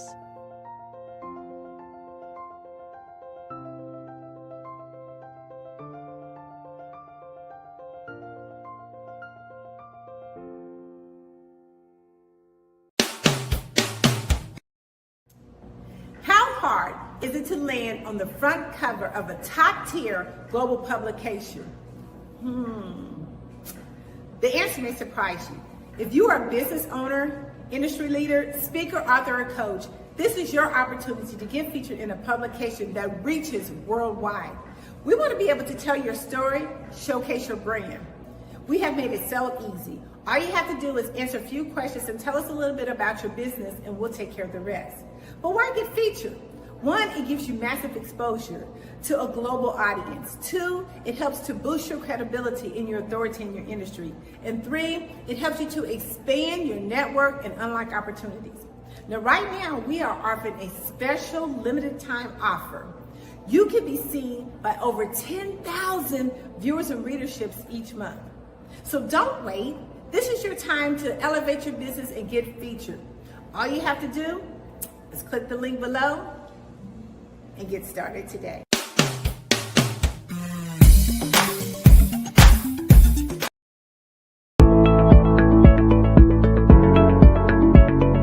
Prepare for what's coming and dominate in economic winter. Stand strong and thrive by showcasing your great products and services globally through the Black Business Network and Black Business Olympics. The Black Business Network has showcased over 2,000 companies with over $7 billion in sales each year. Over 10 million attendees have viewed the rebroadcast each month. Through the Black Business Olympics, unique styles of business training and mentoring are turning students into business owners and entrepreneurial warriors who will dominate in any economy.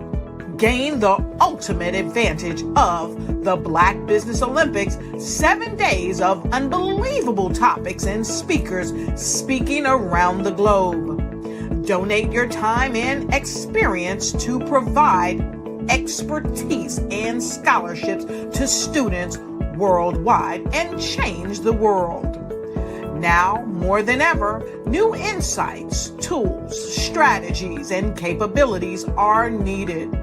This is your chance for a major presentation to the world. Fill out the form and join the more than 2,000 speakers who have presented to over 200 countries.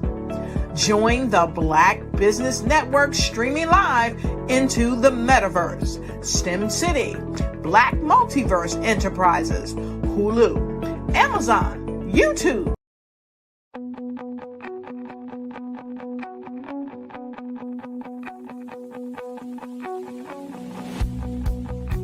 I am Black Business. From the moment I wake until the time I sleep. Yes, I am Black Business. I am Black Business. Tell me, are you Black Business? I am Black Business. Do you support Black businesses? Listen, I support Black business because I am Black Business. Black Business Expo, one of the largest business showcases in the history of Black business in the world. The world! Sign up today at www.blackbusinessexpousa.com or call 919-308-9090. I am Black Business.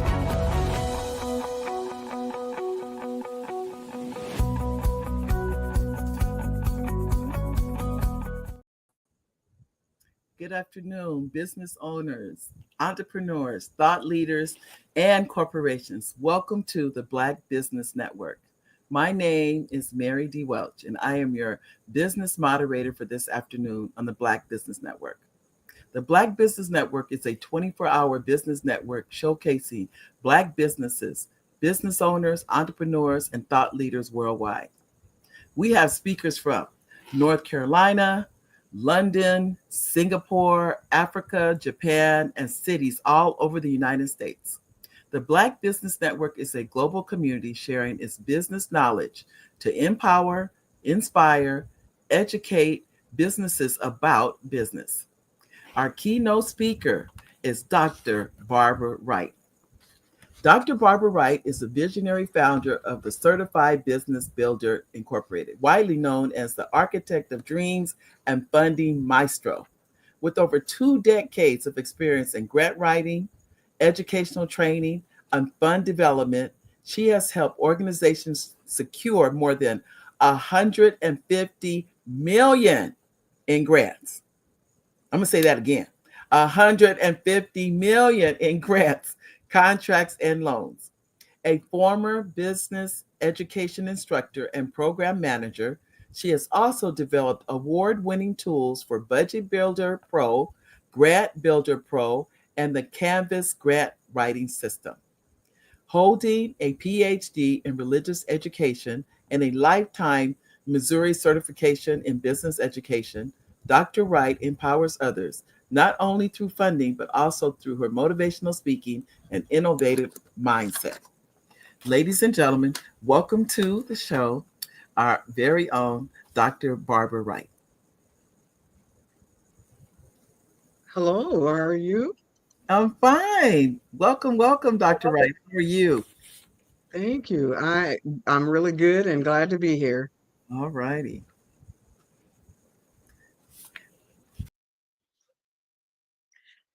Thank you so much. I'm so glad to be with you here today. Today, we're going to talk about workforce development, and it is an extremely important topic. I'm Dr. Barbara Wright. As she said, I am the certified dream builder, and I try weekly to provide free information to anyone who is willing to listen to learn about fund development. And today's lesson is going to be focus on workforce development.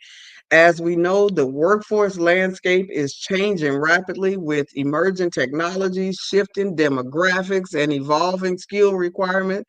Workforce development is no longer just an option, it's a necessity. Grant funding plays a critical role in making these initiatives sustainable and impactful. It's very difficult for someone to go into their pocket to provide all the training that's going to be needed.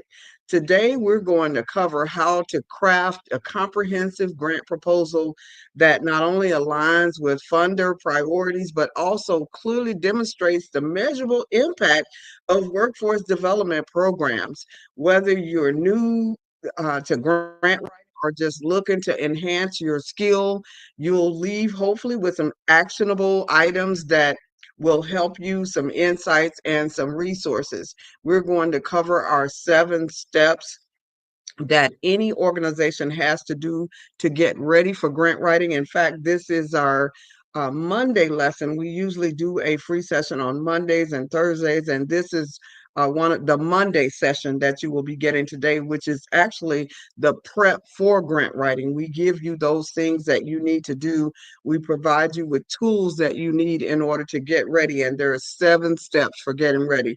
I've had the privilege of working on successful workforce development grants for years, securing funding that has helped to train hundreds of thousands of people, created jobs, and transformed communities. And we're still doing it. Now we're focusing more on the STEM training, the CO2 carbon reduction, the training for solar, for construction, for so many of those different areas. This session, I hope, will help you in moving yourself forward. Whether you are a person who is looking to obtain better jobs in workforce development, but mostly for those of you who are nonprofits or for-profits who are providing workforce development programs and services. So with that, we're going to jump right into our book called Program and Fund Development Workbook for Workforce and Economic Development Programs, featuring the 7 steps of starting your organization. Now, we want to make sure that you know the importance of workforce development. The reason that workforce development is so important, 44% of workers will require reskilling by 2030. How is that going to happen unless some of you guys take on workforce development as a nonprofit or a for-profit organization? For our people to be retrained, being that 44% of all workers will need to be reskilled. They'll have to have more knowledge in AI and more knowledge in STEM, more knowledge in how to analyze, and you could be the one that's teaching that. AI integration will transform all of our roles. It has definitely transformed the way I do business and the way many other people do business that I have met with. Digital skill demand will soar. So for those of us who are not into the digital world, you have to get there. So somebody's going to have to train you, or you're going to have to be that one that's offering the training. Generational shifts. Millennials and Gen Zs will dominate the workforce. I was reading a stat just a couple of days ago and teaching a class just a couple of days ago that talked about by the year, I believe it's 2030. Right now, as of today, we have about 52,000 births and about 22,000 deaths. Well, that's going to flip within 10 years. We've got trillions of dollars changing hands because of the baby boomers are getting much older and they are starting to transcend to the next life. And that leaves the baby boomers and Gen Zs out here to dominate what is happening. Well, with that change, there's going to be changes in all different kinds of things. The money is going to be changing hands. And what you need to figure out is how in the world are you going to be able to get some in your hands or you're going to be left behind. So there's going to be a definite generational shift by 2030. There's going to be a rise in skilled trades careers among Gen Zs. The healthcare sector will drive employment growth. Why? Because we have so many people aging. So as they learn new techniques and to be able to give the people who are living longer a more quality life, there's going to be lots of room in the healthcare sector. The aging workforce definitely presents a challenge. 60% of employees are between the ages of 30 and 54, meaning some of them are nearing retirement. So how do you replace them? The global talent shortage could reach 85 million by 2030 because a lot of our people here in the US know how to play the games, but they don't know how to build the games. That's why I'm so excited to have two apps out there myself, Budget Builder Pro and soon Grant Builder Pro. There's going to be a shift towards a more flexible workforce model. Are you ready for that? Are you training people to be quality remote workers? What is it that you do that's going to help people get ready for the shift? Being that 44% of workers are going to be need to be reskilled. Where are you in that process? And that's what we're going to briefly talk about this morning. And lastly, employees' well-being and engagement is going to be a priority more so than it was before. So I'm hopeful that that kind of sets you up as to why this information that we are providing today is important. So there are 7 steps that you need to do as an organization to help people get prepared for this new dispensation that we are in. And those 7 steps include initial feasibility planning. If you are starting to operate a workforce development program or any other grant program for that matter, you need to do a feasibility study. You need to be able to discuss your mission, vision, and value statement and come up with those 5 W's to help you know what your program is. And you say, what are the 5 W's? It's the who, the what, the when, the where, and the why. You need to be able to discuss your SWOT analysis and pestle analysis, which we'll cover that in a minute. Phase 2, you want to make sure you meet those regulatory requirements. Phase 3, business credibility. So just jot down the titles right now, and maybe you can take some notes and put some things under it later, or come back and listen to this again. So phase 1 is the initial feasibility. Phase 2 is the regulatory requirements. Phase 3 is building your business credibility. Phase 4 of the 7 phases is brand development, making sure you build a brand. Phase 5 is the collaborative development strategies. Phase 6 is sustainability and developing your finance program. And phase 7 is making sure that you train those that are working with you in order to do what it is that they need to do. So the second part of our lesson, the first part is just introduction.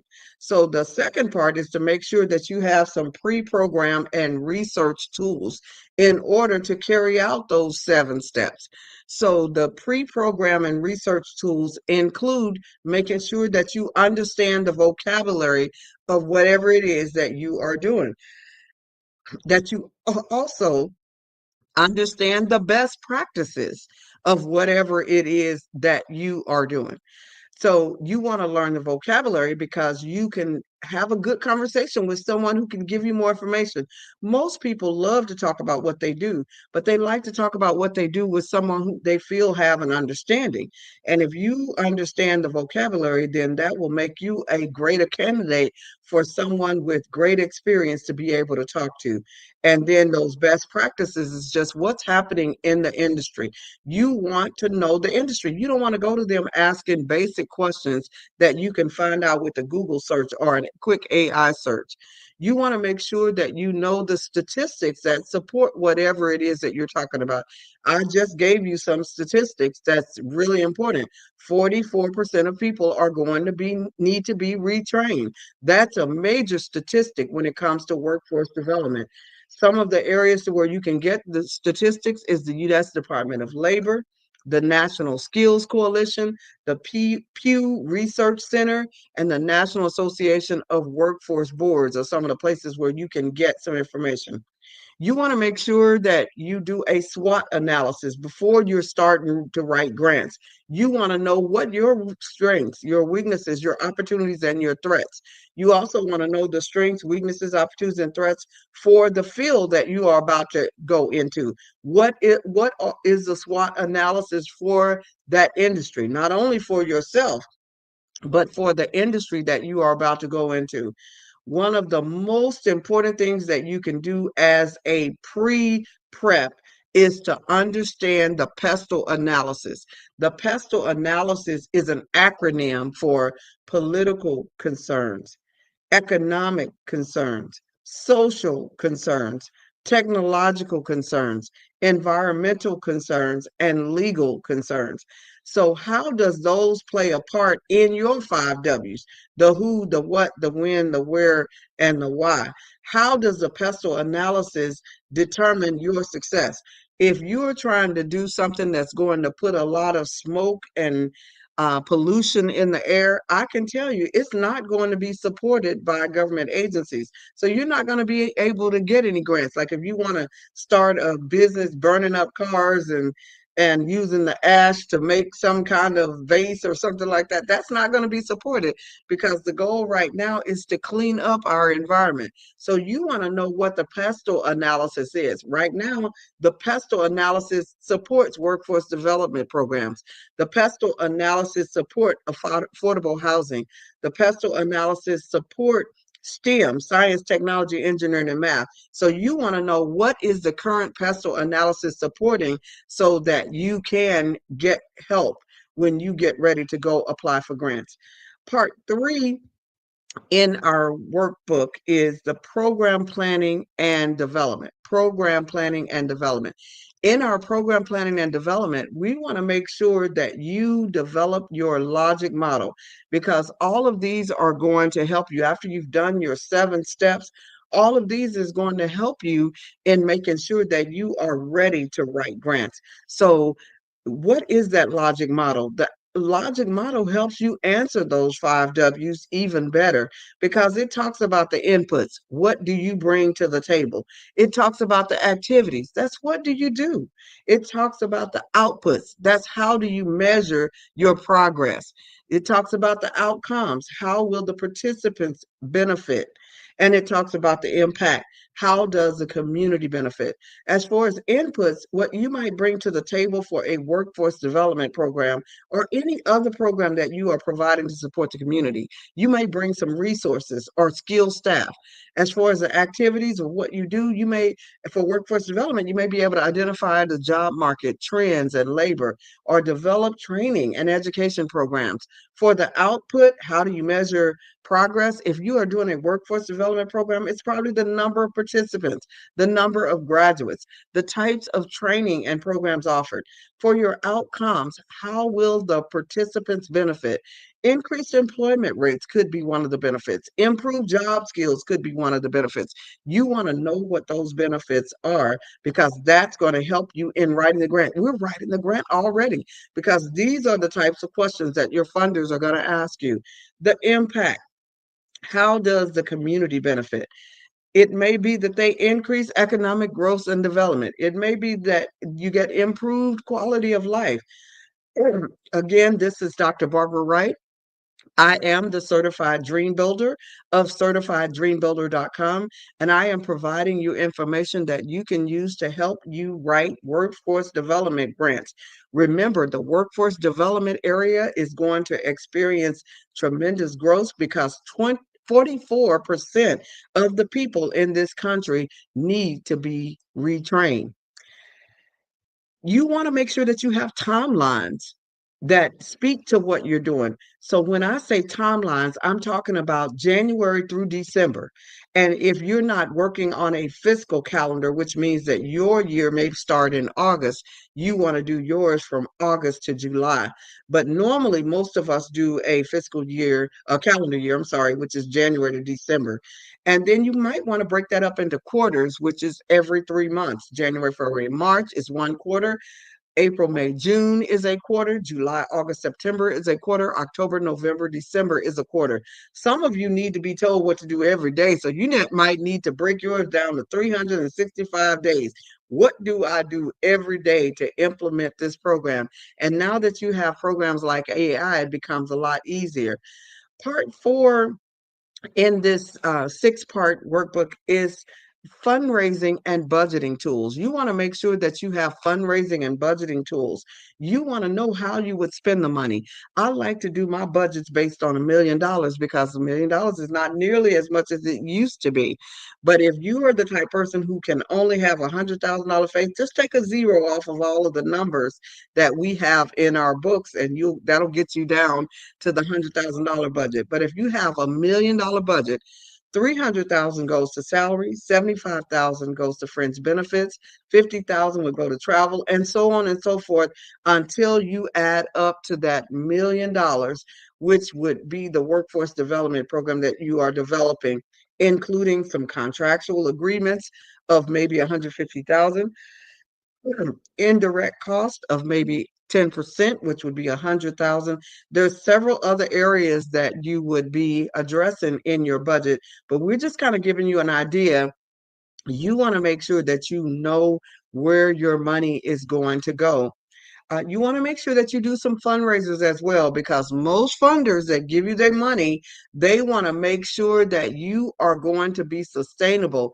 Once this is over, once the grant money is gone, you are still able to handle your grant. And the only way that you're going to be able to do that is not put all of your eggs in one basket. All of your all of your funding shouldn't just be dependent on grants. You should have some grants, some fundraisers. You should be tapping into the 7 income streams, and those 7 income streams are individual gifts, retail gifts, retail sponsorships, foundation grants, local grants, state grants, and federal grants. Those are the 7 areas that you should be getting money from, and you should really be tapping into all of them. Again, this is Dr. Barbara Wright. I am your certified dream builder. You can find me 24/7 at certifieddreambuilder.com. Part 5 in our book, Workforce Development Planning Programs for Workforce Development, is the clickable resources and local and in-kind donors that you can go to for help with your program. There are associations like the National Skills Coalition that we mentioned earlier. There is the National Association of Workforce Boards. There's the Association of Talent Development. These are some of the places that you can partner with to make sure that you have some great partners that can help take your program to the next level. The Council for Adult and Experimental Learning, the National Fund for Workforce Solutions. These are some of the areas that can help you. As far as the National Skills Coalition, they offer advocacy and policy support for workforce development programs. So you may need some advocacy, or you may need some policy support. They are the ones that can provide that. The National Association of Workforce Boards, they support workforce development boards and professionals. So if you are a professional workforce development person, you may want to join that National Association of Workforce Development Boards. The Association for Talent Development, they provide resources and training for talent talent development professional. So if you are a talent developer, then that might be an association that you would want to join. And they probably also put out conferences each year. So you want to consider that if that is an area you're interested in. America's Promise Alliance is another place that could possibly give you help in that area. The Society of Human Resources, they provide HR professionals resources for talent management. So those are some of the associations that you might find yourself gravitating to. There are grant making foundations out there that will provide money for those of you who are interested in providing workforce development. JP Morgan Chase is one that does provide funding for job training, apprenticeship, and education. So if those are areas you're interested in, JP Morgan Chase may be able to help you. Now, don't contact JP Morgan Chase if you have not done your homework, if you haven't done the things that I mentioned to you in the beginning, like creating your 5 W's, the who, the what, the when, the where, the why, that you don't have your mission statement, you don't have your website, you have not set up some of the things that you need to set up to ensure that you are ready for someone to find you on social media.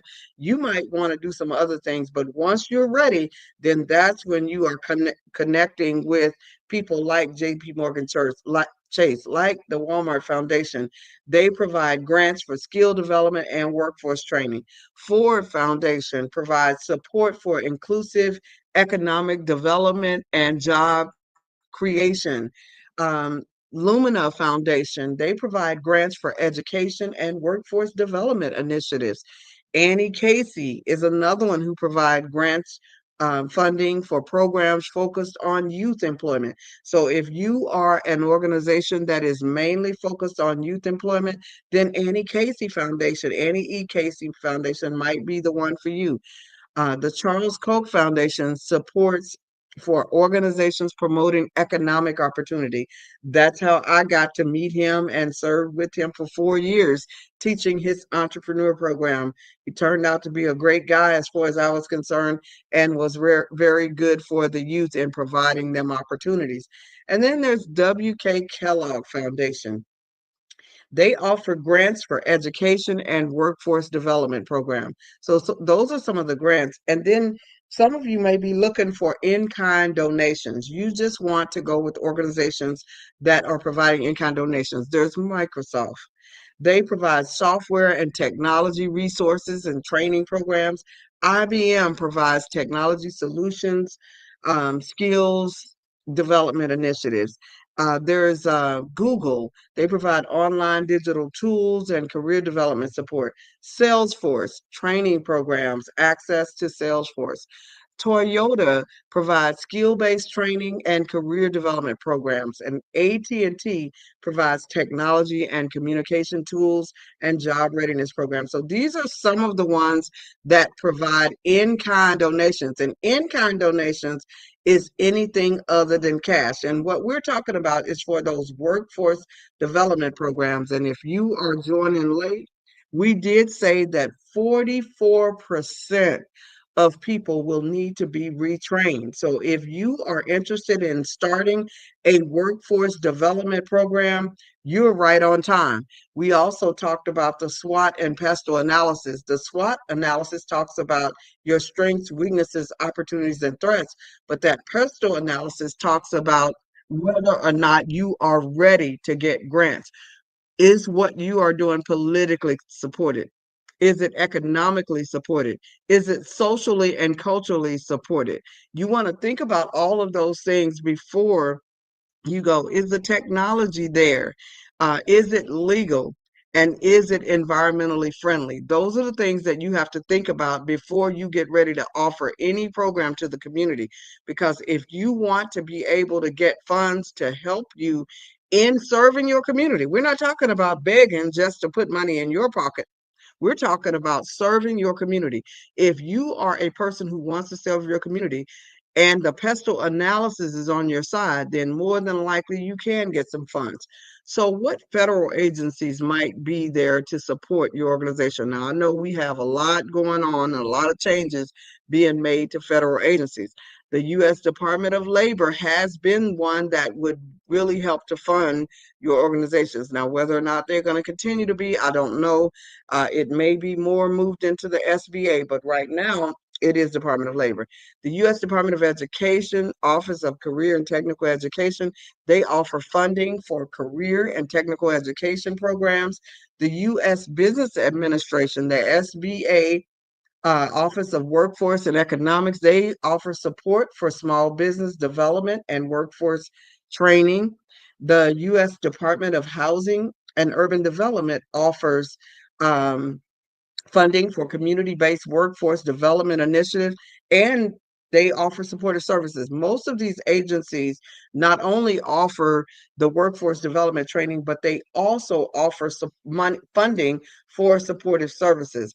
The federal grants is where you're going to be able to command those larger grants. So you want to definitely look at those. We have many of you have heard of the Economic Development Administration, the EDA, maybe you haven't, but they offer economic development grants supporting workforce initiatives. Many of you have heard of TANF, temporary assistance for needy families. They offer funding for employment and training services for very low income individuals. So if you have not contacted them through acfhhs.gov, you might consider contacting them because they do offer some training for low income individuals. And then the U.S. Department of Agriculture is one of the other areas to where you can get those grant funds. Now, I love to give a training on how you can go to grants.gov and look for these grants. So if you want to write this down, just go to grants.gov. Again, this is Dr. Barbara Wright. I am the certified dream builder. You can find me 24/7 at my website, certifieddreambuilder.com. There we offer free resources. You can go to the website and look at some of the grants that we have put on the website for you that you can apply for. We have lots of books on there that will help you in grant writing. And the book that we just covered, and you can scroll back and listen again if you'd like. This is our Workforce and Economic Development Programs workbook. Workforce and Economic Development Programs. And I want to, before our host comes back, I want to give you a reminder of the reason that this is so important. 44% of workers will require reskilling by 2030. I started with this and I want to end with this because this is so important. AI integration will transform your roles. So we need to get ready for training our workforce. Hello. Hi, Dr. Wright. I tell you, I'm listening to you and I'm just blown away. You are phenomenal. You are such a powerhouse. My question is, okay, about AI. AI is so new to all of us. How do we, as a society, get ready for AI? I know we've been using it, but how do we integrate it into the workforce? The way we integrate it is, I would say, if you are serious, take some of the courses. Right now, some of the courses are free. You have to blow up that box that we have put ourselves in because the AI, standing for artificial intelligence, scrapes the internet. It's not coming up with new information. Let me put that out there first. It's not coming up with new information, but it's scraping the internet and pulling the information that we have put in these computers for the last since they came out in 46 or so. All of this information that we have entered into the computer, like right now, if I just go and tell it to look my name up and write something about me, it will give you a whole story about my life and what I've been able to do. It will do the same thing for you if you've been out there online. So what we have to do is get familiar with it. Now, I'm getting ready to give you a secret that you can take to the bank. It is what the AI.tech. That is a website that gives you the over 12,000 bots that are out there, AI bots. It will categorize them as free or paid. It's what the AI, you do have to put the HTTP colon slash and then the www dot in order to get it to open up. But what the AI dot tech will tell you all of the AI artificial intelligence bots. Most of us are used to Chat GPT. A lot of us have done that. That's one of the 12,000. And that is why 44% of us are going to have to be retrained, because most of us are not needed even now with all of this. It will make your flyers, it will write letters, assist you in the grant writing. It will assist you in anything that you are doing. But most of us don't know how to blow up the box. We are afraid of it. So I would say get in there, at least try to Chat GPT and test it out. Get in what the AI and see all the different things that it will do for you. Budgets, you don't have to worry about budgets anymore. It'll do them for you. Coming up with a calendar, teaching you how to cook, everything, because they're not coming up with anything new. They're scraping the web of everything we have put in the web all of these years and giving it back to us in a much prettier format than what we put it in. Well, I can tell you what I do now. I just did just last night. I type what I want to say, and then I put it into AI and I tell it the tone. I said, I like to a softer tone. I like for you to clean this up. And it goes, okay, we'll take care of that for you. And that's every exactly time right. they give it back to me, it's cleaner. There are no grammatical errors. It is so, I read it back and it's my words, but the way that AI is giving it to me, it sounds better. Exactly. It's a scary proposition, but for those of us who may not have gotten everything that we needed in the classroom, AI will become probably your best friend in helping you say things the way it needs to be said, spell things the way it needs to be spelled, correct your grammar. You don't even have to worry about some of those things anymore. I have a person, sometimes people work with me, they're not the greatest spellers. And sometimes, depending on what I'm doing, I'm not the greatest one. I'll put these things, you don't even have to worry about it with AI. AI will fix it all for you. And sometimes it's not that I'm not a great speller, it's just I thought I hit it, but I didn't. Right. So I don't even go back and correct it, because AI is going to correct it for you. So Nook and Ray, y'all, if y'all listening today, you don't have to worry anymore because you've got AI. I tell it is. And then what people don't realize, many people Grammarly, they were familiar with that, but they didn't realize that was AI. They didn't know. So here we are now. But some people are afraid of it. What do you say to the person that's afraid of AI? I would say, being that it's not going away anytime soon. I would tell people this.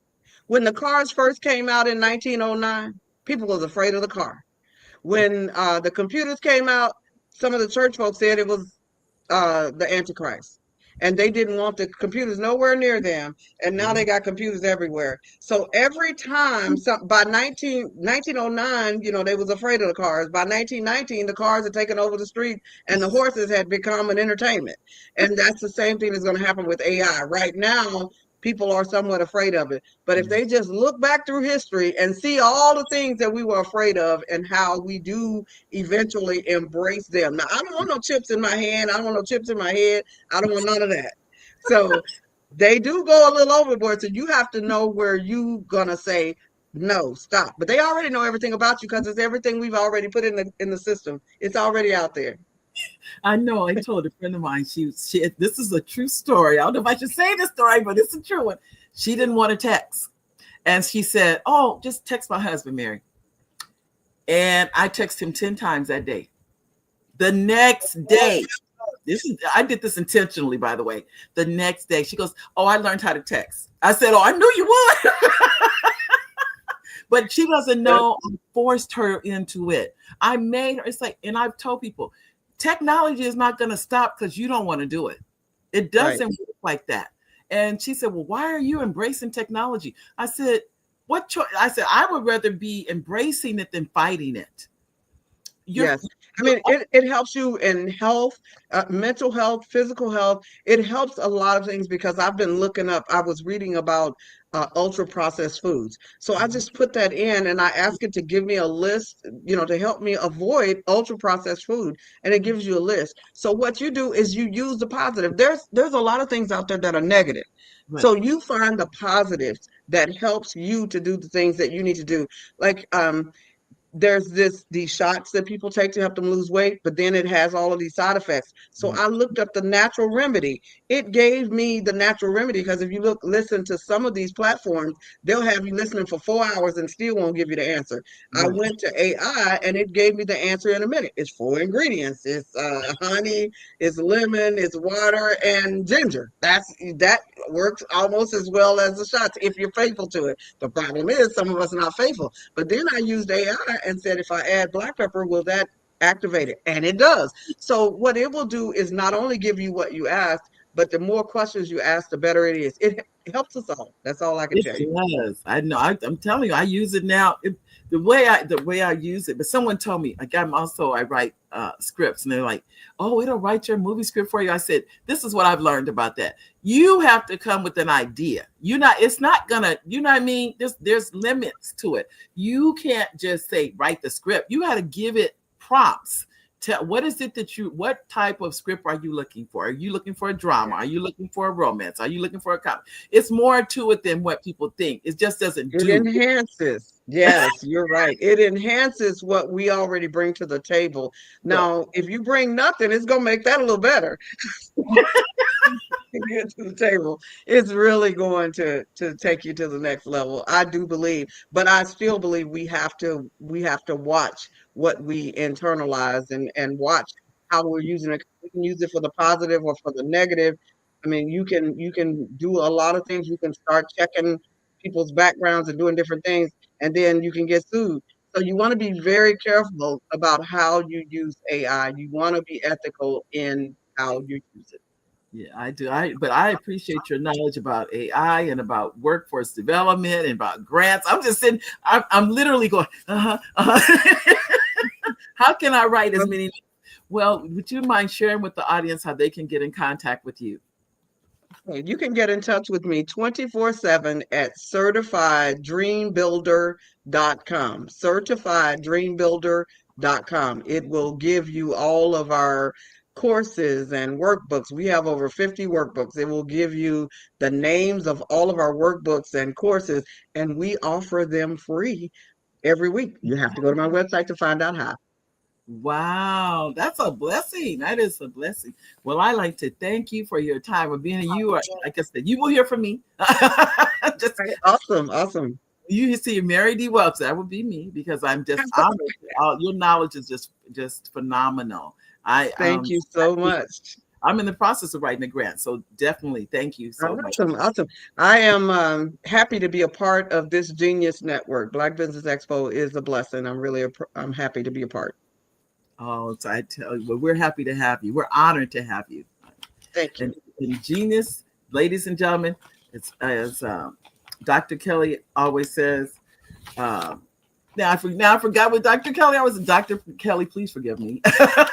He said, genius is coming, and I'll see you on the other side.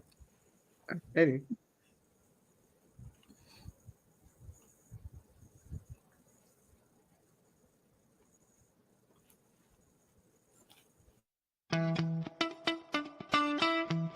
How many times have you been asked to help someone you didn't even know, a student, a business entrepreneur?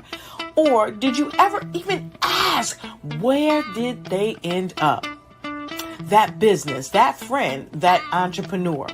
Well, just maybe they ended up in a gang, bankrupt, homeless, or worse, dead. Maybe they turned to crime, drugs, and alcohol. Did you ever wonder? Did you destroy their dream, or was your life always so easy? At the Black Business Olympics, we started a movement to help students complete. Give them hope and foster success. Help them to leave their dreams of providing laptops, computers, and up to $5,000 in scholarship funds. Today, we ask you to help a student, a business owner, or an entrepreneur to realize their dream by sponsoring them, supporting them, and buying from them. Consider this. With $1.6 trillion in our Black community, we only ask for a small donation for our students, our businesses, and our entrepreneurs. And you can change a life today. So I ask you, what are you going to do? Sit on the sideline and watch our students in high school be losers, miss out on their dream from lack of resources? Or are you going to donate to the movement and change their future and yours as well? Give us a call today at 919-308-9090. Change their life by investing with action to the Black Business Olympic Fund. The Black Business Olympics, one of the largest business showcases of Black business in the history of the world.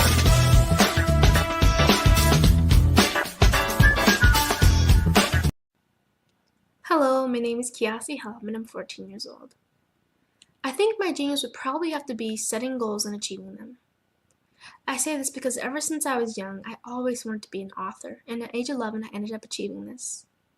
But not only did I end up becoming an author, I ended up becoming a public speaker, a publisher, a business owner, all these great things. The name of my business is Written by Kids Publishing Company.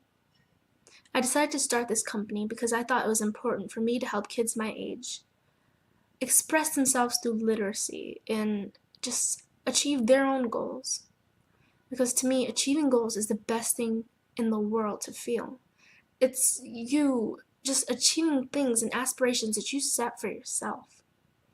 And I know that everybody is capable of this, because even if you don't end up achieving the goal, you still tried your best, and that's the most important thing. And everybody is capable of this because genius is common. Thank you. Good afternoon.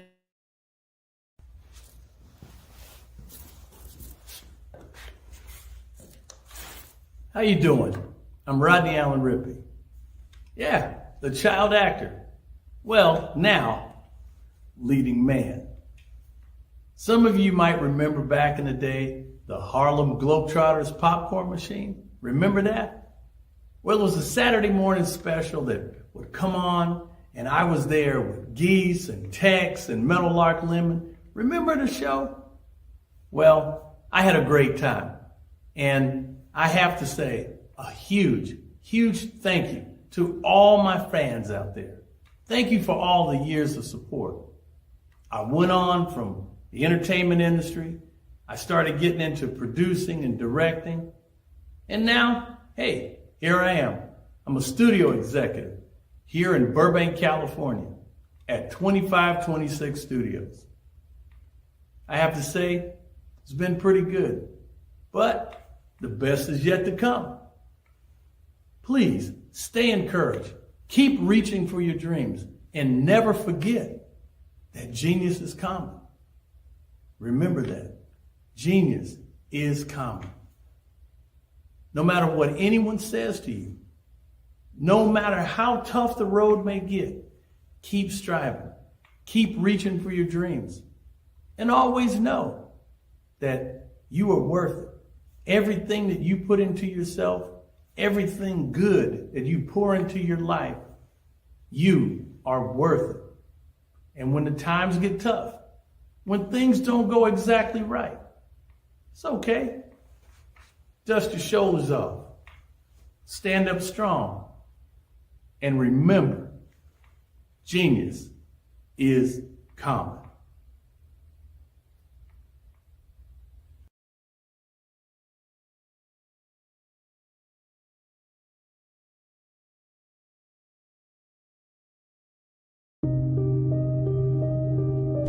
The Black Business Expo is changing my life. This year, they are giving away laptops and even $5,000 in cash to students just like me. I'm Alexis, and I want to go to college to fulfill my dream of becoming an entrepreneur. Help the Black Business Expo going to www.blackbusinessexpousa.com and also becoming a vendor, a sponsor, or donating.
Dr. Eric Kelly III and a host of phenomenal speakers from all around the globe for this 7-day virtual event that you don't want to miss.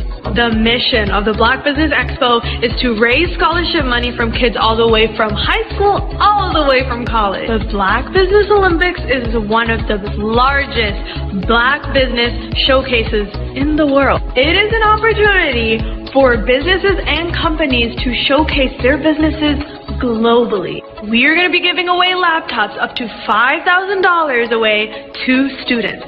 Again, I'm Olivia Appleberry, the founder of 2 Cents Finance and one of the speakers for the expo. I am so excited to see you there. For more info, go to www.blackbusinessexpousa.com or call 919-308-9090 and hope to see you there.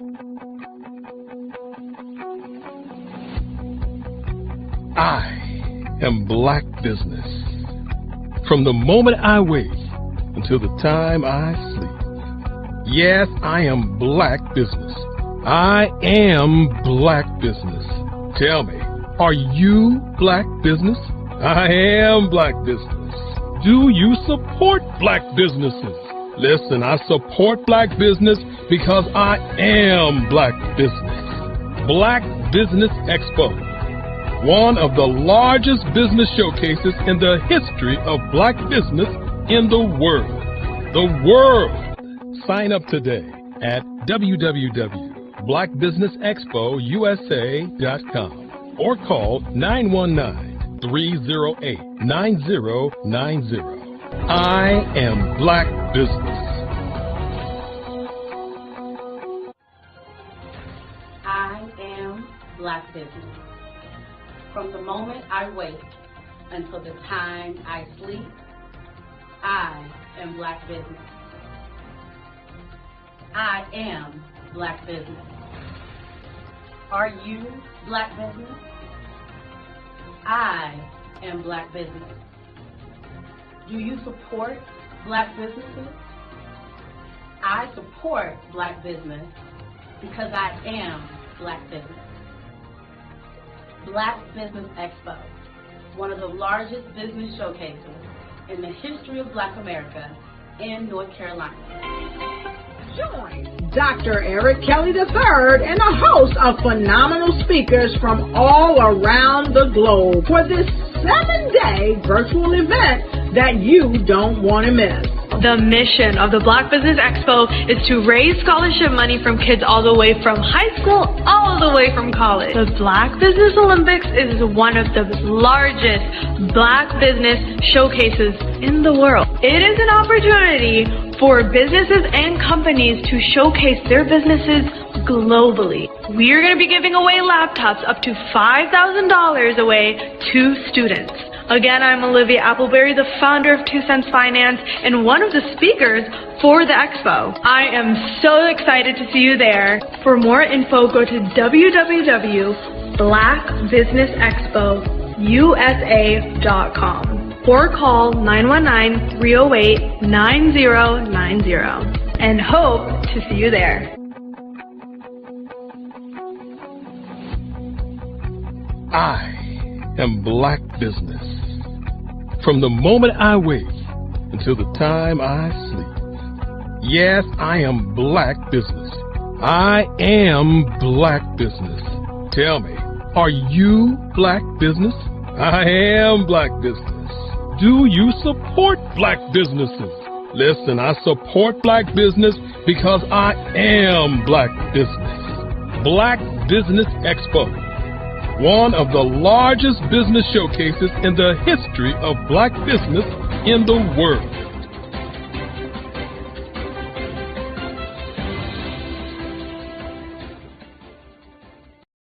I am from Washington, D.C., but I was raised in Durham, North Carolina. I came to Durham when I was about 5 or 6, and then I traveled back and forth to D.C. because it's where my people are from. One of the unique things about my family is my mother, she's also an artist. She does quilting, and she does a lot of artistic things. And then my son, he draws with both hands, his right hand and his left hand like I do. So that's kind of a family trait. And then my other son, he's a videographer, and my daughter, she works, she's a regional vice president for Sunglass Lab. When you start out drawing and sketching, you want to continue to explore, you know, each avenue. I do pastels, I do pen and ink, I do painting, I do acrylics. I haven't done oils yet. But I try to do all facets of art. What I say to a lot of times to people is, you know, you can't put yourself in a box when you're an artist. You have to explore. And over the course of my life, I've tried to explore different mediums. I also do sculpture as well.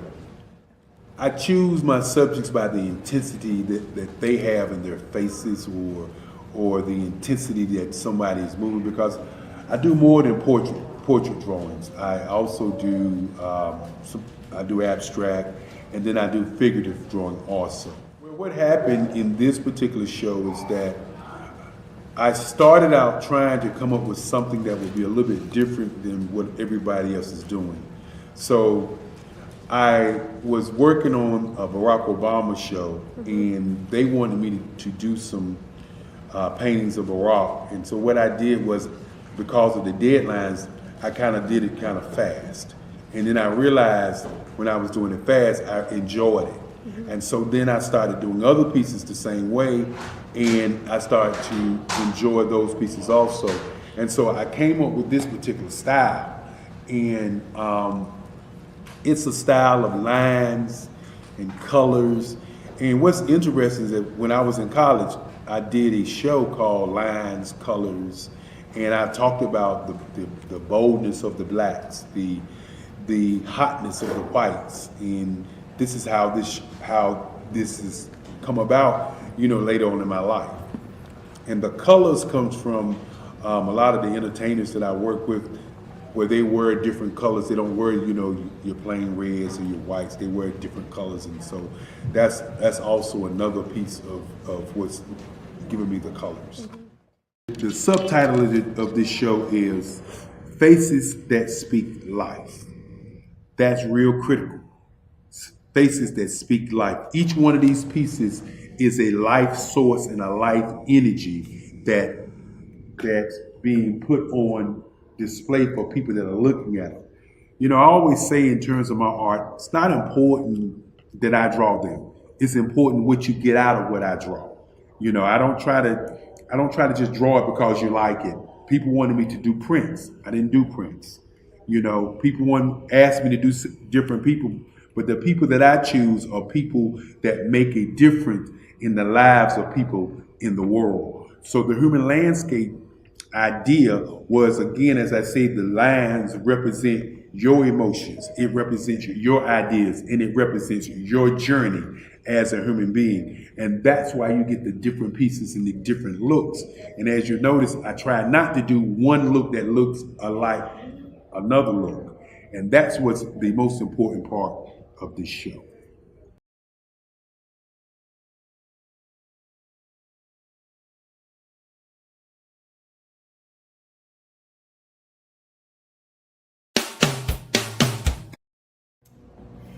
hard is it to land on the front cover of a top-tier global publication?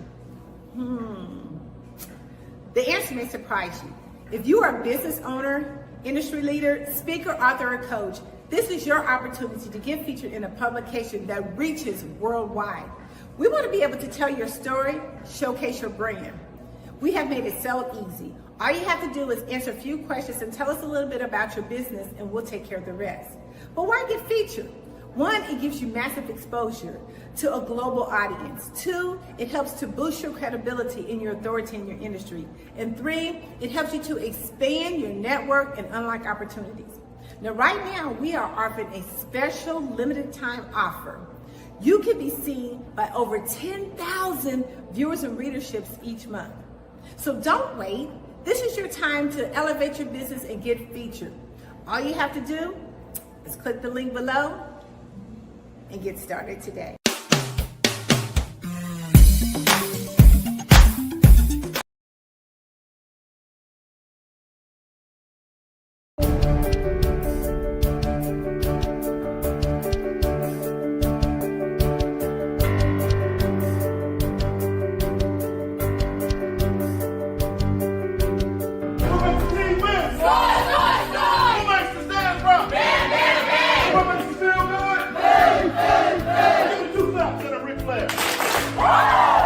When you hear the word extraordinary, what words come to mind? Outstanding, above and beyond, yes, way above average, amazing, huge, right? Well, here's what I want to tell you. The only difference between ordinary and extraordinary is extra. The only difference between hot water and boiling water is 1 degree. You see, at 211 degrees, water's hot, right? 212 degrees, it boils. With boiling water comes steam. With steam, you can power a train. 1 degree. The only difference between winning and losing is belief. The only difference between a person living their full potential and not reaching their full potential is desire. Continue adding that little extra in your community. There's a difference between success and significance. Success is adding value to yourself. Significance is adding value to other people. The question you have to ask yourself there is, how can I add value to them? So you have to be intentional about how you're going to add value to that person. Everybody wants to know that you have something good planned for them. 1, 2, 3, down.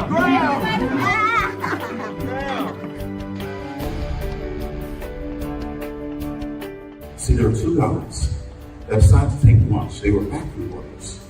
And they sat down, and one guy reached in his lunch pail, and he pulled out a sandwich. And he looked at it and he says, oh my God, this is another bologna sandwich. He goes, I don't want another bologna sandwich. I hate bologna. Why do I keep having bologna sandwiches? His friend said, calm down, man, just relax. He says, it's going to be okay. He says, next time, tell your wife, don't fix your bologna sandwich, and it'll be okay. He said, leave my wife out of this. I fix my own lunch every day. You see, the bologna that we have in our life, we pack it. The bologna that we pack in our lunch pail, we put it there. The question is, what bologna are you packing in your lunch pail every day? What bologna are you packing with you from last year into this year? And what bologna are you going to pack from this year into next year? This young lady right here, I got married when I was 19. She was 17, senior at Washington Marion High School. We didn't want bologna in our lives forever. We decided to live a life of significance and give back to our community that helped us every day. Not every other day, not some days, not most days, but every day to give back to someone else.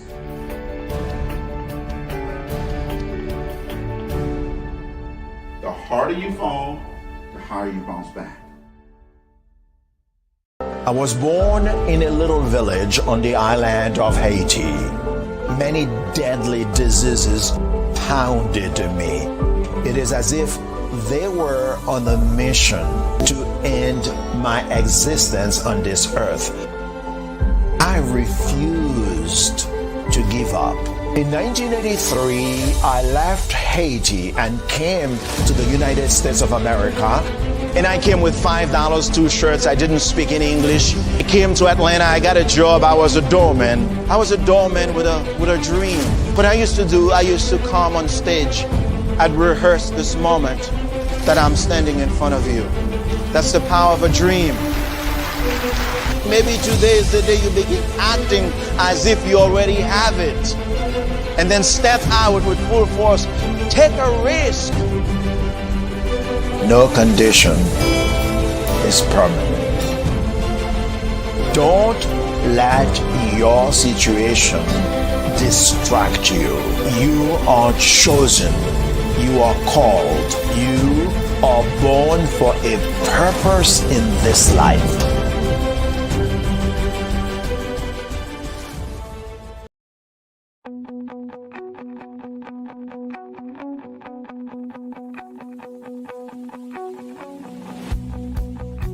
I am Black Business. From the moment I wake until the time I sleep. Yes, I am Black Business. I am Black Business. Tell me, are you Black Business? I am Black Business. Do you support Black businesses? Listen, I support Black business because I am Black Business. Black Business Expo, one of the largest business showcases in the history of Black business in the world. The world! Sign up today at www.blackbusinessexpousa.com or call 919-308-9090. I am Black Business.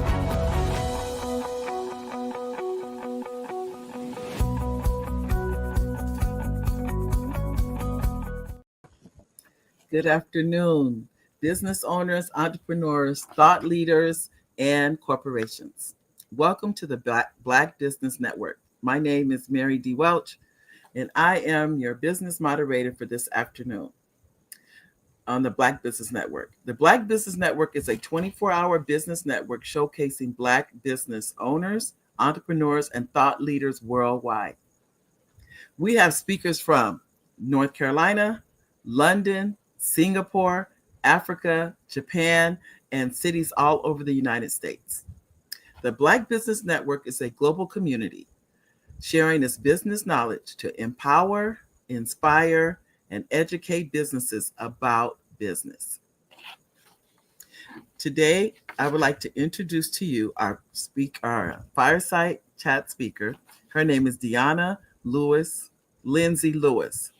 Deanna Lindsay Lewis is a brand strategist, a designer, a writer, a self-proclaimed Black sheep since 1986, and the owner of Brand Smash Studio, a company on a mission to make Black sheep creatives unemployable through world building and fresh sales tactics. She is fueled with conviction that we are born limited edition, that we already have everything needed to launch our life's work, get paid handsomely for it, and build spaces not yet created where we can be inspired by the original creator. With over 15 years of building and branding and marketing experience, Deanna has worked with hundreds of small businesses, nonprofit corporations, and corporations, helping them to lean into what makes them one of a kind in order to create high converting campaigns that people care deeply about and fall in love with. She insists that the depth of meaningful connection and experiences, the delight is boring branding and has waged war against it. Rightfully so, she pours all of her love into her email list, rarely to be discovered on social media unless for a client, sharing inspiration plus strategy for creating riveting and irresistible branding that sells itself. I would like to welcome to the stage Deanna Lindsay Lewis. Deanna? Hello, Mary D. How are you? I'm fine. How are you? I am well. Glad to be back on the show. Glad to be speaking with you again. I feel the same way. I'm for sure. It's good to see you. Well, I tell you, Deanna, as I've already shared with you, you are so, what can I say? You're so wonderful at what you do. What advice would you give uh, about brands? What a brand is, and just why it's so important to be a brand? Yes, so my actual favorite definition of branding is that it creates irrational desire, right? So a brand is something that's actually intangible. It's a gut feeling that someone has about your business, about you, right? So it's how we shape people's opinions Correct. about how they view value, like how valuable is a thing, right?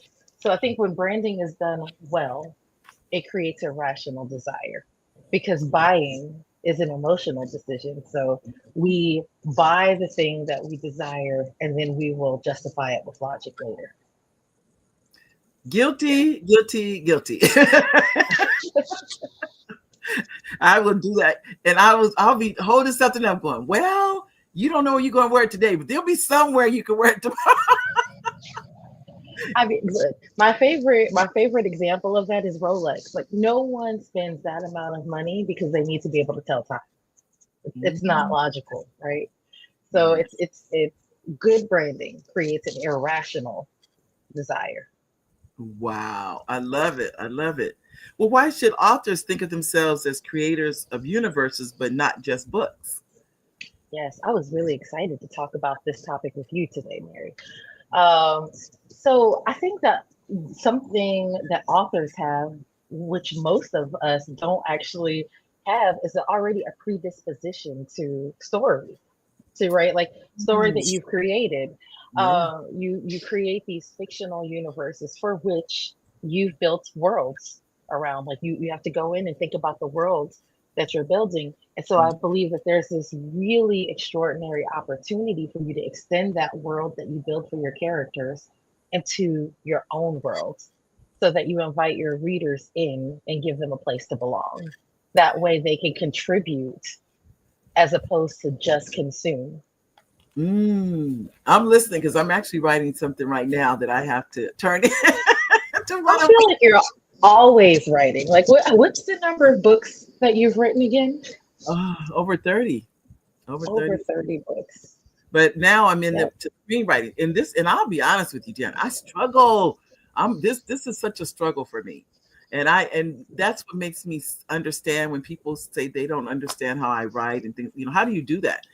And it is really, I say mine is by inspiration. Something inspires me to write. But screenwriting is a total different animal. It really, really is. And then when I struggle with it, I run back to my children's books. What's interesting about that is how many authors have actually turned their books into screenplays. Yep. So, perhaps you could be inspired by one of your own works, with screenwriting. And then again, I'm curious to see how you could take that and extend it into your own brand, into the Mary D. Welsh world. What does that look like? Oh, that's, right now it's definitely in the children's book arena. But even with the screenplays, I've written how many feature films? 4 feature films. So, okay. And that, and at the same time, I'm in screenwriting classes. It never ends. I tell anybody, at least for me, it hasn't. You just keep going. I'm curious. So just humor me for a second. So with the screenplays that you're doing, is there a through line? Is there something in common that all of them share? Usually family tends to be I tend to lean into family.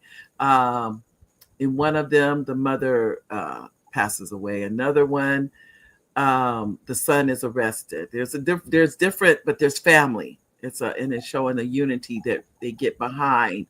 And he didn't do what they're accusing him of too. So it's and unfortunately we're talking about mass incarceration. very few families, if you don't have someone incarcerated or know someone that is. That is a sad reality that we have as African Americans. I was just talking to somebody recently. Every single person was 5. If there wasn't an immediate family member, it was a cousin, it was an uncle, it was a friend of a friend, but not one person in that group could say they didn't know anyone. That is, to me, a sad reality. Yeah. Yeah. That's interesting. Mm-hmm.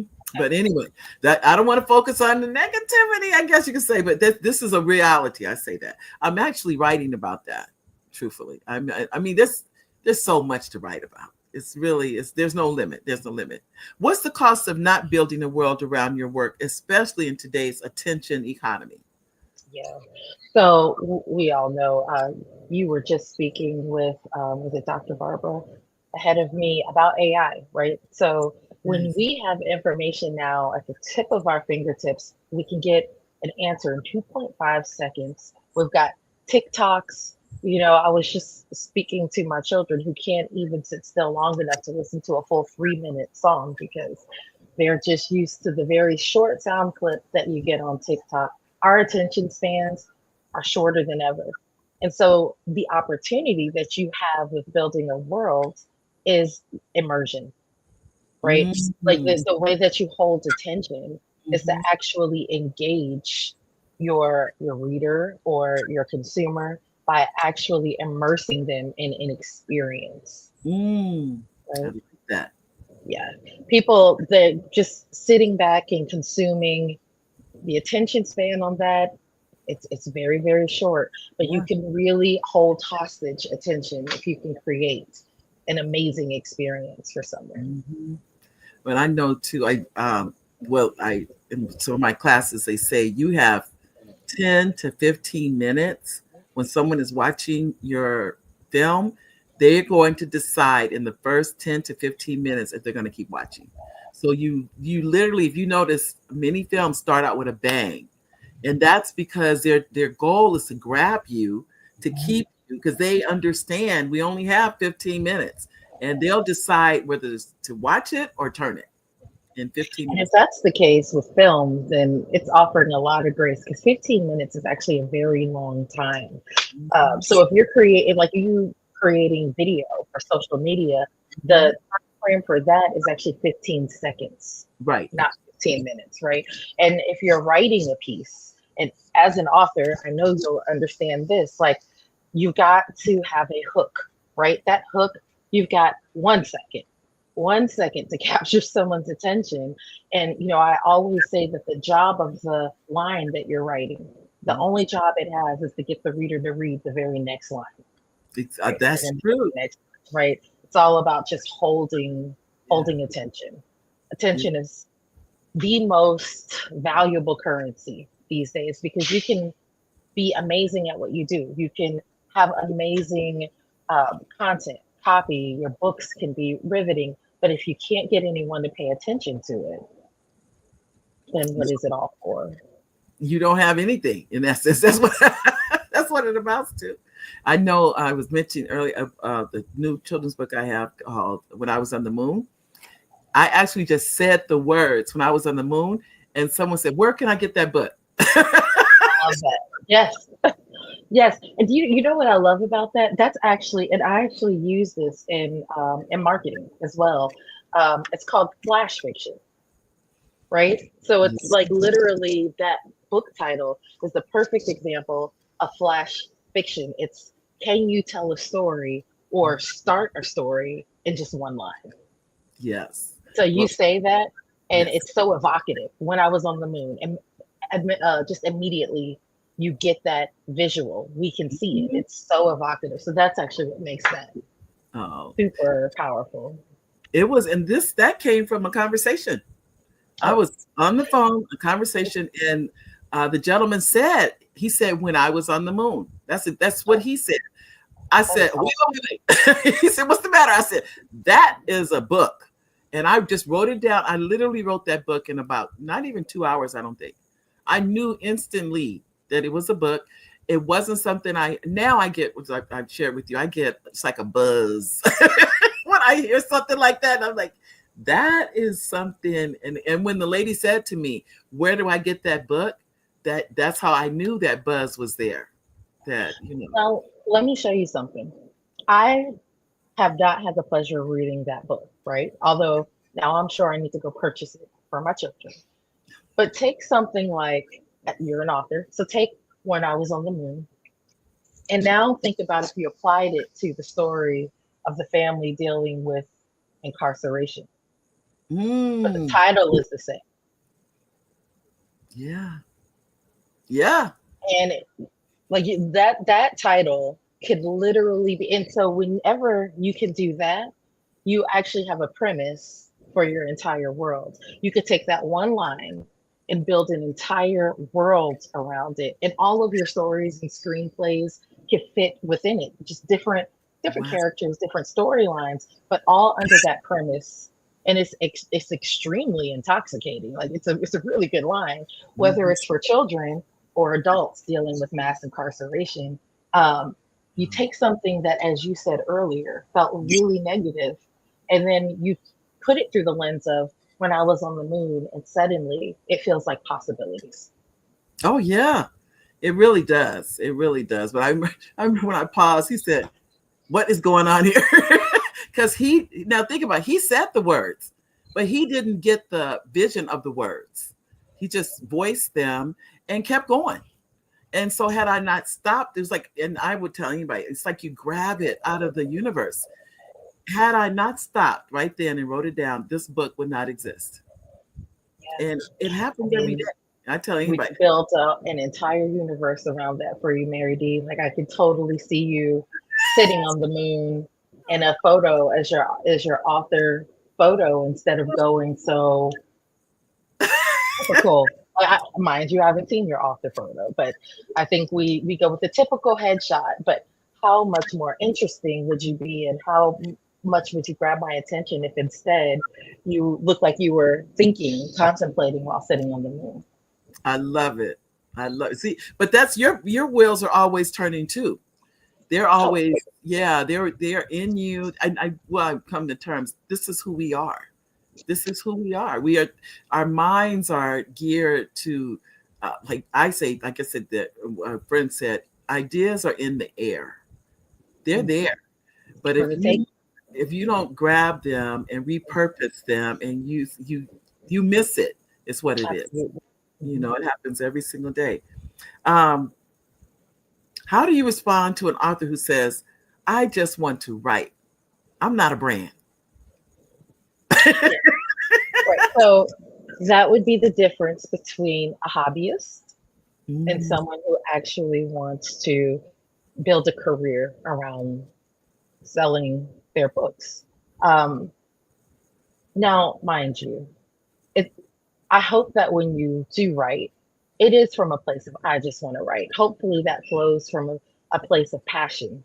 But once you've put the passion on the page, you must do something with the book. Either it's going to set in your library for your own personal use, or you want it out in the world for mass consumption. And whenever you want to sell a thing, you need a brand. You need to build a brand around it, because people are making snap decisions. Just like when you were talking about how, when creating a film, people are making a decision within the first 15 minutes, whether or not the film is worth their time. Yeah. We go throughout our lives in and out of stores and on and offline, and we're making snap decisions every second about what we will or will not purchase. That's right. And so building a brand around your work is giving people a reason to purchase. I'm just thinking, I'm still back at When I Was on the Moon brand. Listen, I sure hope you build that entire, that's an entire universe that I would love to come visit. It is really, I can tell you right now, it's going to happen. It's going to happen because it makes sense. Is all it is. It makes sense. How do authors, how can authors start extending the world of their story into how they show up online or in marketing? Absolutely. And we just gave the perfect example of that with your own line, right? But I like to think of it as, when you finish your book Mhm. and you get to the last page and it's the end. It's the end for that, but it's just the beginning for your brand, right? What would happen if you took that book and then extended the world? So one of the ways I like to begin to think about this is um, like the wizarding world of Harry Potter, right? You think about how vivid the world building is in those books and how now people are choosing what houses they belong to. They're running around with like the cloaks and practicing, the spells. Or I think there's even a function on my iPhone that if I don't want to say her name because she might talk, but you say the name and you're like luminous, and then it turns the flashlight on. I mean, it's literally ingrained into our culture. So if you were to think about any book that you write, it's easier with fiction, but still possible with nonfiction. Right. But you gave it what I call the Disney effect, right? So whenever you go to Disney World, they usually are choosing a popular movie or they're choosing a popular book. And then Right. they take that and literally build a world as a theme park, as an exhibit. Oh gosh, I don't know if anyone's seen the Avatar exhibit in Animal Kingdom. It is next level, right? So if I you have. thought about your book Hmm. after you finish writing it, Right. and you thought about it from if Disney were to pick this up and create a theme park attraction for it, what would it look like? What would it feel like? What type of merchandise would I sell? What would the t-shirts say? Would there be stickers? Would we have cups? Right? Like your Zoom background. What would that universe look like behind you? Right? Like again, your author photo, the back of the book. Like how do we extend this? What type of language do your characters use?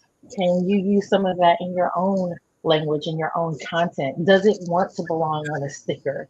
Is it, like how do we bring some of these touch points into the real world, right? You think about something like, and what's crazy is the fact that I don't think enough authors, yes, your medium is pen to paper, written word, but I don't know why enough authors don't think of themselves as film creators, right? So many books get translated to movies. We They do. think about Star Wars, right? And their entire conventions and conferences, Oh my goodness. right? Because when you can world build in your story and outside of your story, you create a place that people want to live. They want to dress up like the characters, they want to eat the things that they eat, they want to say the things that they say, and you create an entire universe for people to live. In exchange for what's happening with the attention economy right now, fan-centric or fan-driven economies, which is part of world building, is taking off like you would not believe, right? And Wow. what I mean by that is that you give your fans, your readers, your consumers an opportunity to shape your world. Because what happens when we feel that we have ownership of something? Or what happens when we feel like we've thrown an idea out there that's then gotten incorporated into like the story or into the character's world? Now you've turned me into an ambassador, like a world ambassador, an advocate, and I'm going to go tell everyone, right? Yeah. It's the strongest form of marketing without, I don't know, exhausting yourself on social media, right? Well, Um, it's still word of mouth is always the strongest marketing you could ever have. Isn't that still, even with what we have, it's word of mouth. Absolutely. Because we Absolutely. trust the people that near us to say this is whatever they're saying about. I'll use what's out now, Sinners, the movie Sinners. When the first weekend it came out, we didn't go see it. When I saw the reviews, I couldn't get there fast enough. I was like, I need to go see this movie. Because all people, they were out and every people were talking about it so much till I didn't want to not be one of the people that didn't see it or hadn't seen it. Oh, I'm so the opposite. I've got to admit, I still haven't seen it, but I haven't seen it because of the reason you just like. I feel like the hype is it's like so electric. I'm afraid that I might actually be let down. So I'm like, Yes. I'll wait. You won't. You won't. I can tell you that you won't. It's Okay. just good. I'm actually gonna go see it again. That's how good it is. Yeah, that's awesome. But you're looking at art. That's what. Yes. That's what. Yes. That it's not just a movie that we're looking at. You're looking at the artist of the director, the writer, and the talent, which is Michael B. Jordan, literally at the top of their game. It is so phenomenal to see From that. the costumes to the movies I mean, think about how easy it would to write a book, even if you did a nonfiction book, and accompany it with a playlist. Wow. You know, for your readers. You Right. know, and a lot of authors are getting hip to that. You know, like when you look at what's it, Kindles, and you're looking at like an ebook, and then there's a website that you can go to, and then that author has built this entire world of resources that then can extend your knowledge beyond, you know, what it is that you're working on. So that's even a way that nonfiction writers can extend that universe beyond just the book. Wow. And then in this particular book, well, he didn't write the book, he wrote the script. It's his first original. Everything he's done before this time was based on someone else's idea. So here it is now, he's saying, this was in my head. You get to see me on screen, see my idea, an original idea come to life. And that, I mean, the studio gave them $90 million to make it. They've made, I think it's over 300 million now. So it was a good bet. That's awesome. So I was go see it. Oh no, I definitely will. I will definitely see it. Yeah. What are some overlooked places where a fictional book can bleed into the real world without feeling forced? Yeah. So I like to think about, especially with fiction, going back to like what I was just saying about how nonprofit writers can extend their world beyond the book. I think that where a lot of fiction authors may be missing the mark a little bit. You put your books out there for sale. Right. You have a book launch. Maybe it goes well, maybe it doesn't. However, it's out there. Then you decide you're going to write a second book. And then when you write that second book, you have to hope that all your fans are still out there somewhere and that they're willing to invest in you a second time, right? What nonfiction writers are starting to get right in the world of marketing and world building is, again, with ebooks, being able to put, or even if it's a physical book and you put a QR code or go to this website for free downloads, when you do that, they are collecting your email address. That's right. Right? Which means that the next book that they put out, they have a list of people that they know have already purchased from them. These are warm leads. These are warm leads. Actually, at this point, they're hot because they've made a purchase. The opportunity to convert another buyer from hot, that's already hot, is like 4 times more likely than a cold lead, right? So if fiction authors found a way to do the same, why are we not collecting the email addresses so that we can then extend the relationship? Let's extend the lore. Maybe in between books, you're giving everyone on your email list like I don't know, a secret next chapter that you don't even know, you'll never see unless you're here, or maybe a backstory behind your favorite character, or just like secret Easter eggs that they can find so that we keep them in the world until you're ready to launch again the next book, right? And then you've kept this relationship going, and they're hot, ready to buy. Wow. And you're right, because I do have an email list, but I started it innocently, truthfully, not for any particular reason. And in fact, when I started the list, I did not have any books. And so I just wanted to share information with the community. And it has turned into a relationship that I never experienced. They're committed. They're there. They're like, we're here for it. They really are. And it's been gratifying to me also. I will honestly say. And imagine having that demographic, psychographic information of people that you knew spent their money on you, right? Yes. Like to know that they purchased from you, and you get to start to learn things about your audience, like what percentage of them are female versus males, where they're coming from, what, like when you're thinking about a book tour, where am I going to go, and knowing that most of your purchasers come from a certain region or part of the country, like being able to make smarter decisions Right. from the very simple act of just including a link to some free or exciting resources so that you can get those email addresses of Oh, all your yeah. buyers. So I would say that that's definitely an overlooked thing that all authors could be doing that would just make a tremendous impact on their sales and on their brand as a And whole. I have the link in my book. It links back to the website, but I don't have the QR code. So going forward, the QR code will be on every book. And I need it to not link just to the website. We gotta give them exclusive content.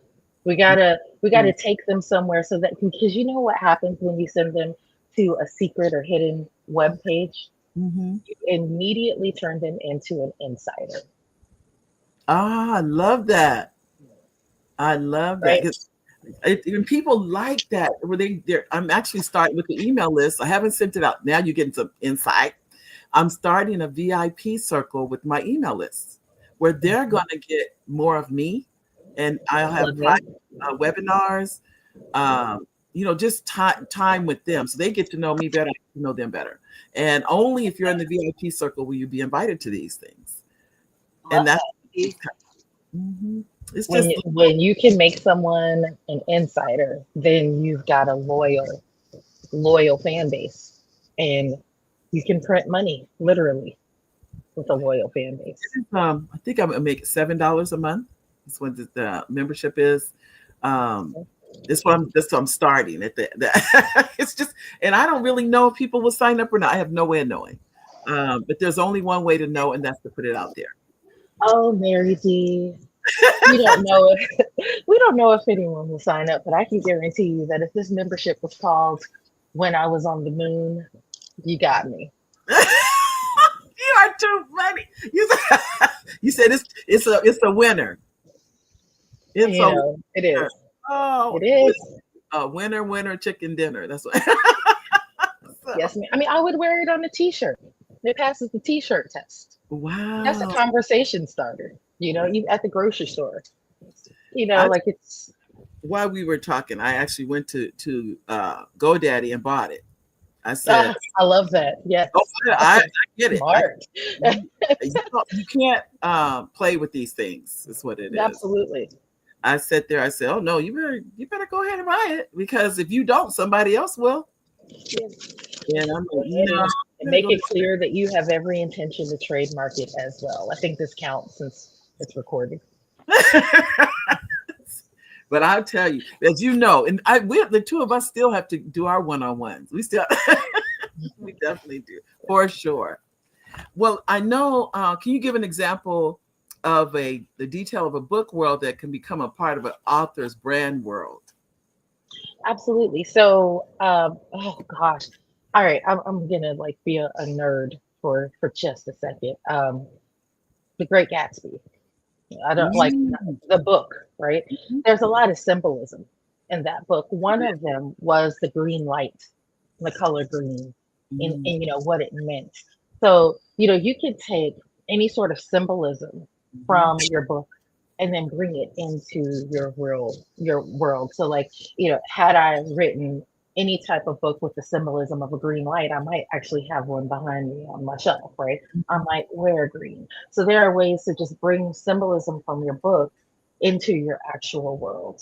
That's one way. And again, like we said, some of the phrases, the lexicon, the words that your characters use, those can easily be turned into stickers. They could be placed on mugs. They become T-shirts, like we just said. So just some of those things that just contribute to the culture, or just the ideas behind the books, just sprinkling them in, bringing them in to your environment, on your social media. It might even, you might even want to change up your email signature periodically with lines that were fan favorites. One of the other benefits of publishing on something like Kindle is, as an author, you get to see what the readers highlighted. So now you get to see all their favorite lines. What happens then when you're like, you know what, I'll rotate my signature out in my closing with some of those fan favorite lines.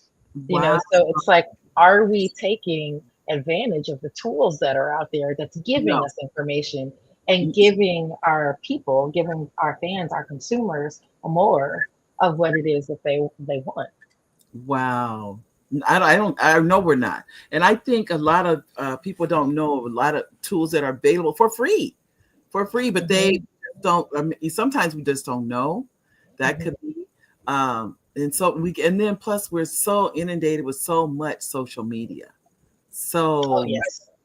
It is really, so that's another, you know, I mean, it's an opportunity, but at the same time, it's a lot to unpack.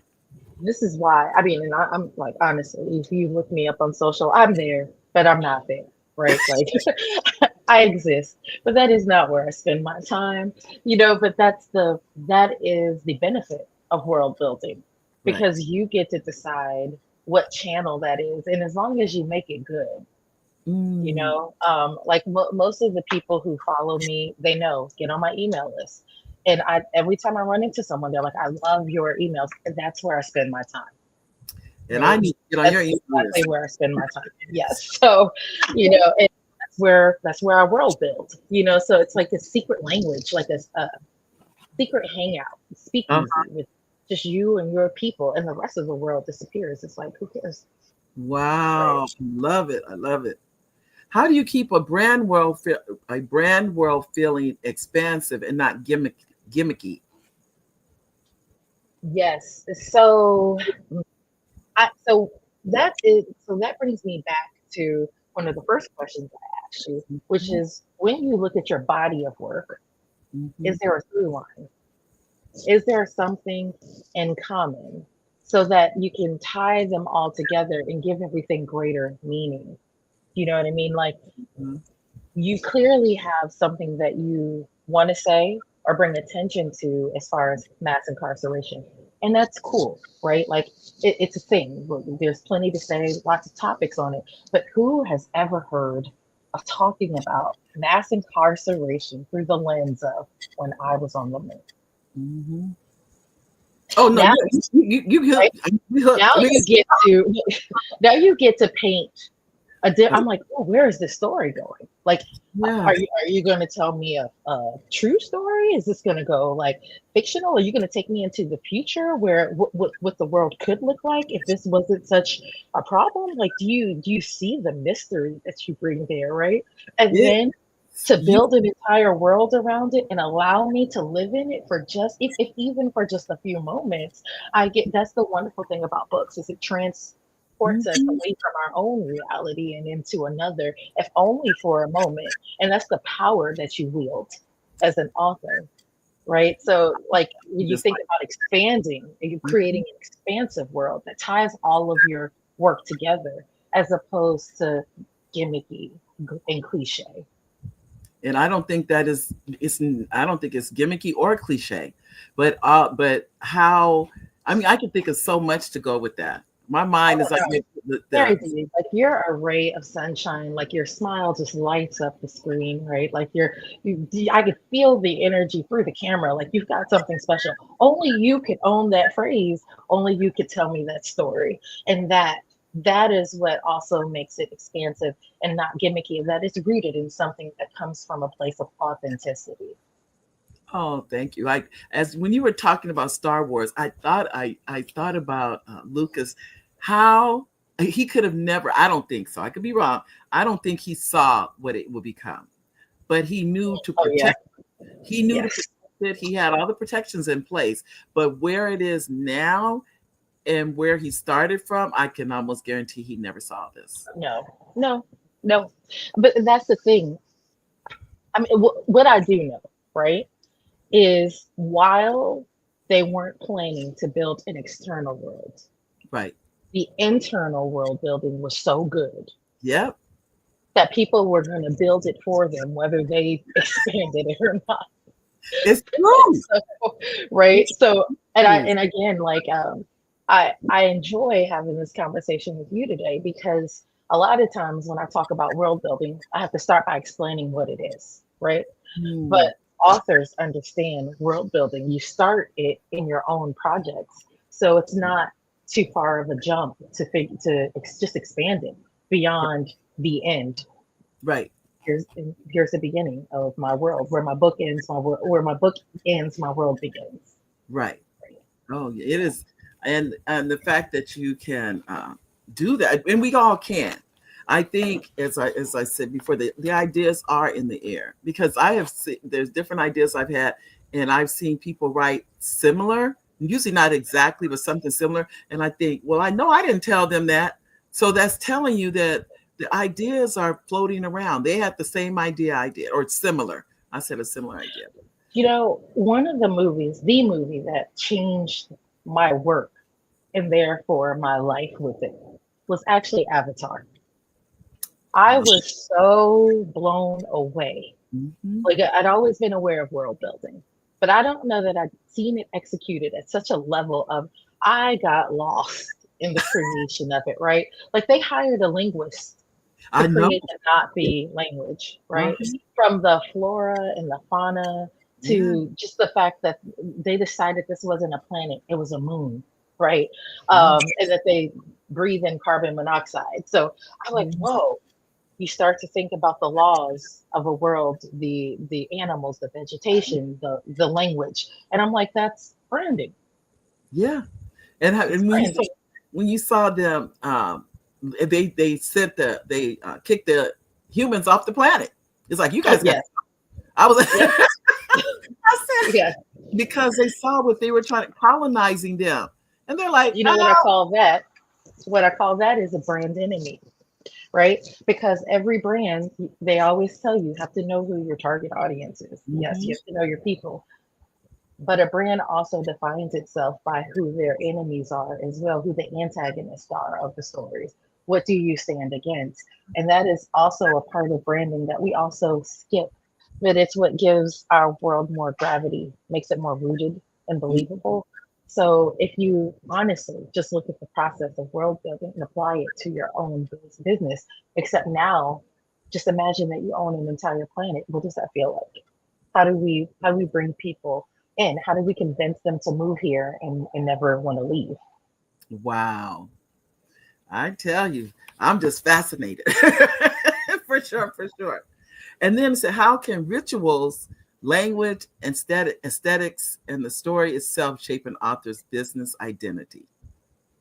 Right. So just like we were talking about with like even Avatar. So you want to take a look at the world that you've built within your books.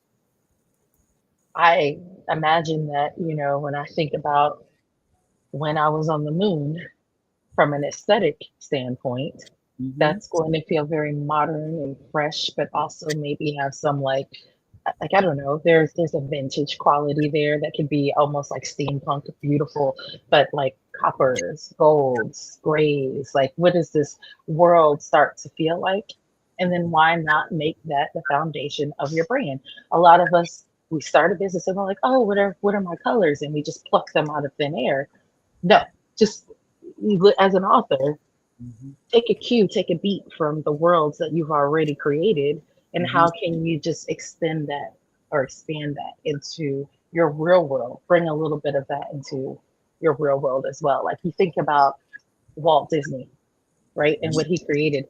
I've never been to his home, but we would all be sort of like seriously disappointed if it was, I don't know, like super corporate and weird. Like, like that we expect magic if we were going into the homes of like Walt Disney, right? So it's like when you create these worlds, we expect that the products, that the services that you create, that there's alignment in your real world.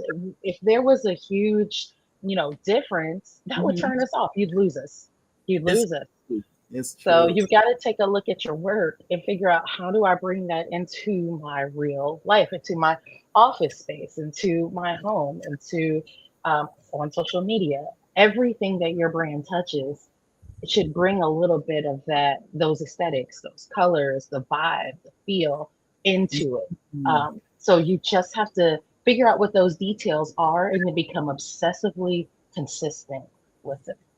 Wow. I definitely need help with that, because I've been inconsistent. I'll say that with that. I need to be more consistent with, and so when people see that, they automatically know that's you. That's Mary D.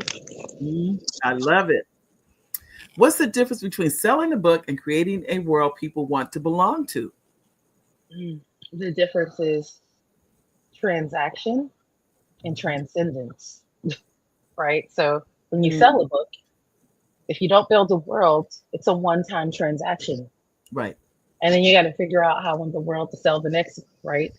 Whereas if you build a world, like I said, and you keep them there, whether we're dripping content or Easter eggs, talking to them, building community and relationship in between the next, then we create a world where they're just starving for the next project, just waiting.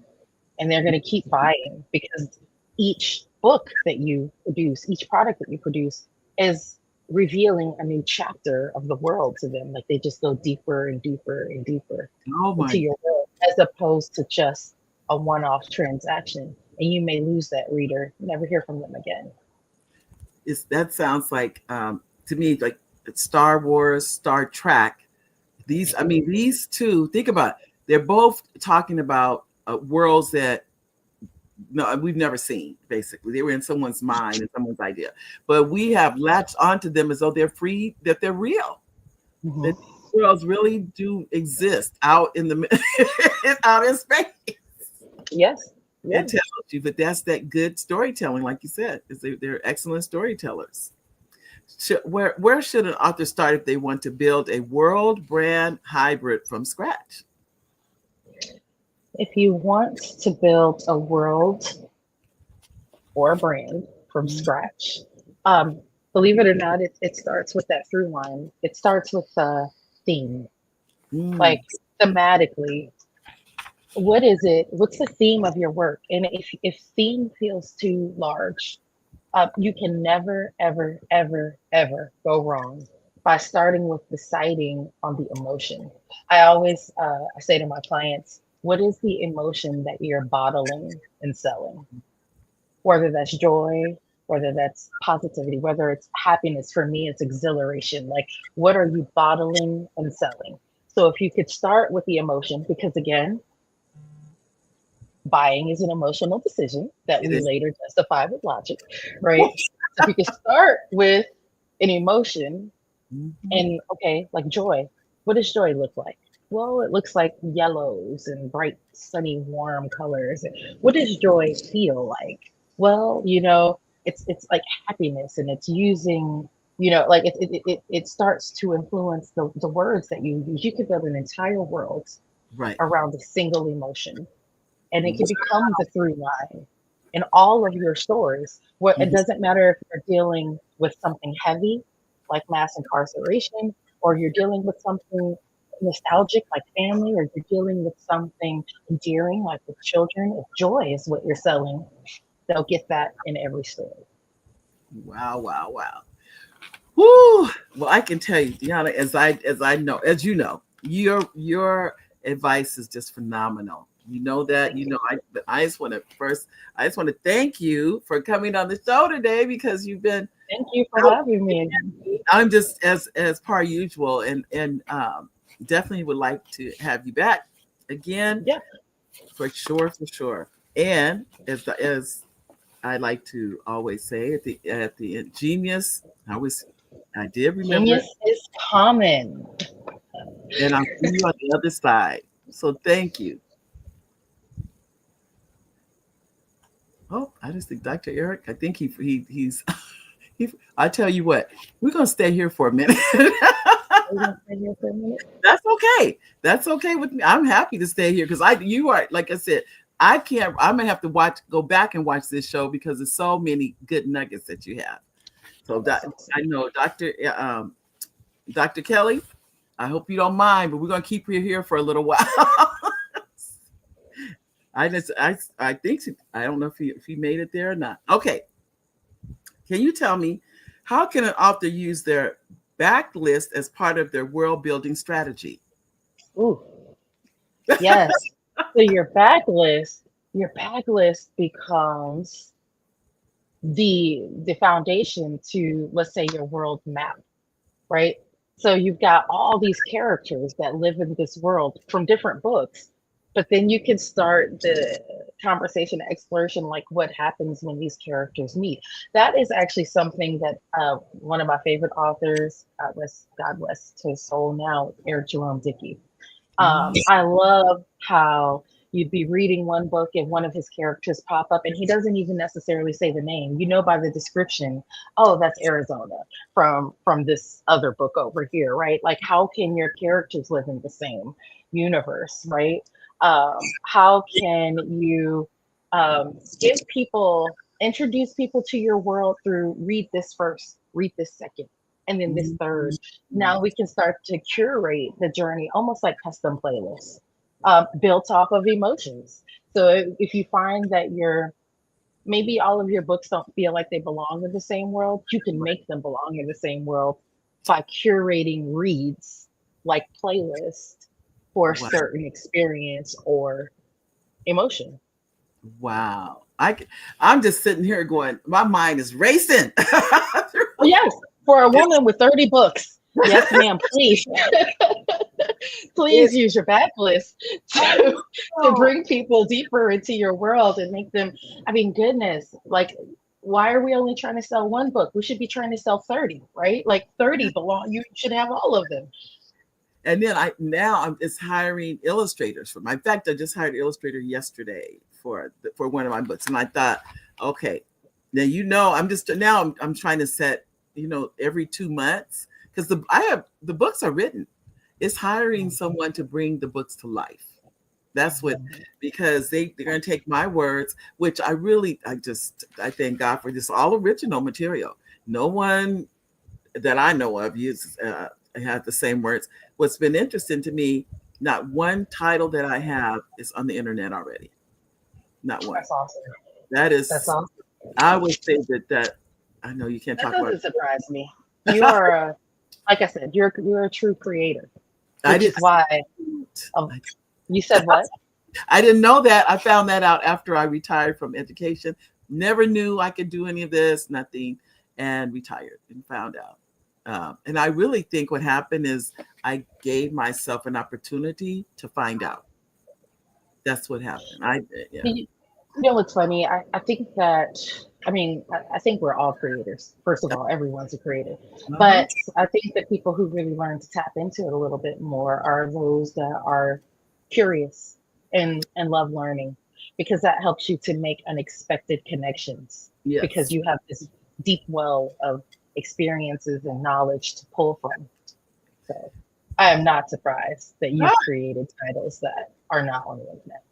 Even when I did, I put them out there, and because you can go and they'll find and see if any other titles are out there from the same. You can have a title from the same book, though. I don't want to sound like that. Yes. It is totally acceptable. You go to the library, you can have 15 books with the same title. Yes. The only thing is the content of what you're copywriting, not the title. That's what people don't know. And but I try to share with people that you can have the same title. Nobody can take that from you, but it's the content. Well, I know too. What should they keep in mind when they're designing their website, their newsletter, or social channels through this lens? Again, consistency, right? Mm-hmm. You want to tie all of those things in by a single emotion through a single theme.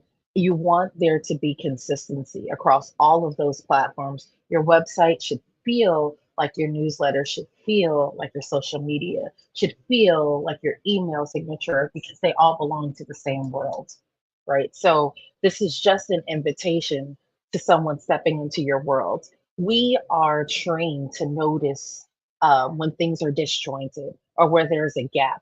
It's like reading a a book and you're really deep into it, and then there's a typo that trips you up, or misplaced pronunciation, or excuse me, misplaced comma that forces you to go back and reread it. It gets you out of the flow. So when you're considering the design of how your website, newsletter, how all these things look, how all of them feel, they should feel like they belong to the same world. And you accomplish that by, again, becoming obsessive about the details and consistency.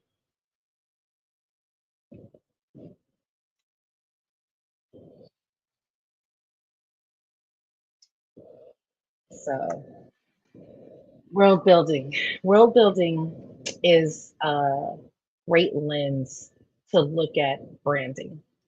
Branding, I think, sometimes can feel very technical, maybe even intimidating. A lot of people think, I don't know how to do it. But again, if you give yourself the opportunity to consider that you're building your own world, then you could think about what that looks like. What would you call the planet? What laws govern the planet? What does the atmosphere feel like? What does the terrain look like? Because you could start by building there, just allowing yourself to imagine and then be inspired by what you create. Pull from the colors, pull from the feeling. Think about who lives there. And that's how you find your people, as opposed to just your standard, you know, target market avatar that feels like you're just guessing. Um, World building gives you a more practical way to just get started and to build something deeply rich and extremely immersive.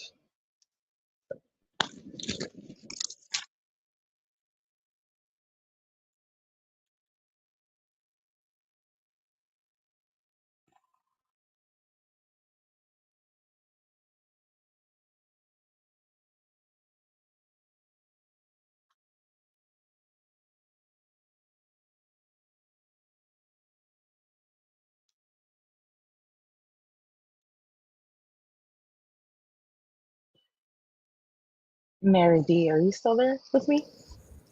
I'm right here. Okay, awesome. I sometimes I think when they take me off stage, it's just so that the audience can focus on you and hear what you're saying, and I really do appreciate that. Well, I know too, Deanna, as I'm going through everything that you're saying is that I'm writing, trying to keep the notes because I know they're so important. Because let me ask you this before we end our fireside chat. Can you share a favorite example of an author who built a world that transcended book? Yes, J.K. Rowling, which we just talked about. J.K. Rowling, Harry Potter series. You know, she did a wonderful job of building that world within the book, but then also being able to extend that into the real world. And you know that you've built something special whenever you create a world and then the fans take it and just take off with it. Again, that brings us back to that fan centric economy, which I believe we all should be striving for. The landscape has really changed. Before social media, all of the communication was just one way communication. Social media gets introduced, and now we have two-way conversations. We can now converse with the people who purchase our products, who purchase our books. And now I think that with the rise of just AI, with the rise of technology, what people are looking for now is experience. So that takes us out of even just a two-way conversation to something that is extremely immersive. And J.K. Rowling with her Harry Potter books, she killed that. She killed it. So if you know that you've made it, you've hit the pinnacle of success when your fans take your work and run with it. Wow. That's what we all could only strive for that. And to your point that you made earlier, I don't think that we necessarily go in to create our works with that in mind, thinking that that's going to happen. But man, that's why I think if we get it right at the foundational level, world build, if we build a world believable and one that people want to belong to, I think that is inevitably where we will. Wow. Well, I'll tell you, I'd like to thank you, Deanna, for being on the show today. Thank you. And really do appreciate you. And Genius is coming, and I'll see you on the other side. Absolutely. Now, I am Black Business. From the moment I wake until the time I sleep, I am Black Business. I am Black Business. Are you Black Business? I am Black Business. Do you support Black businesses? I support Black business because I am Black Business. Black Business Expo, one of the largest business showcases in the history of Black business in the world. Sign up today at www.blackbusinessexpousa.com or call 919-308-9090. I am Black Business.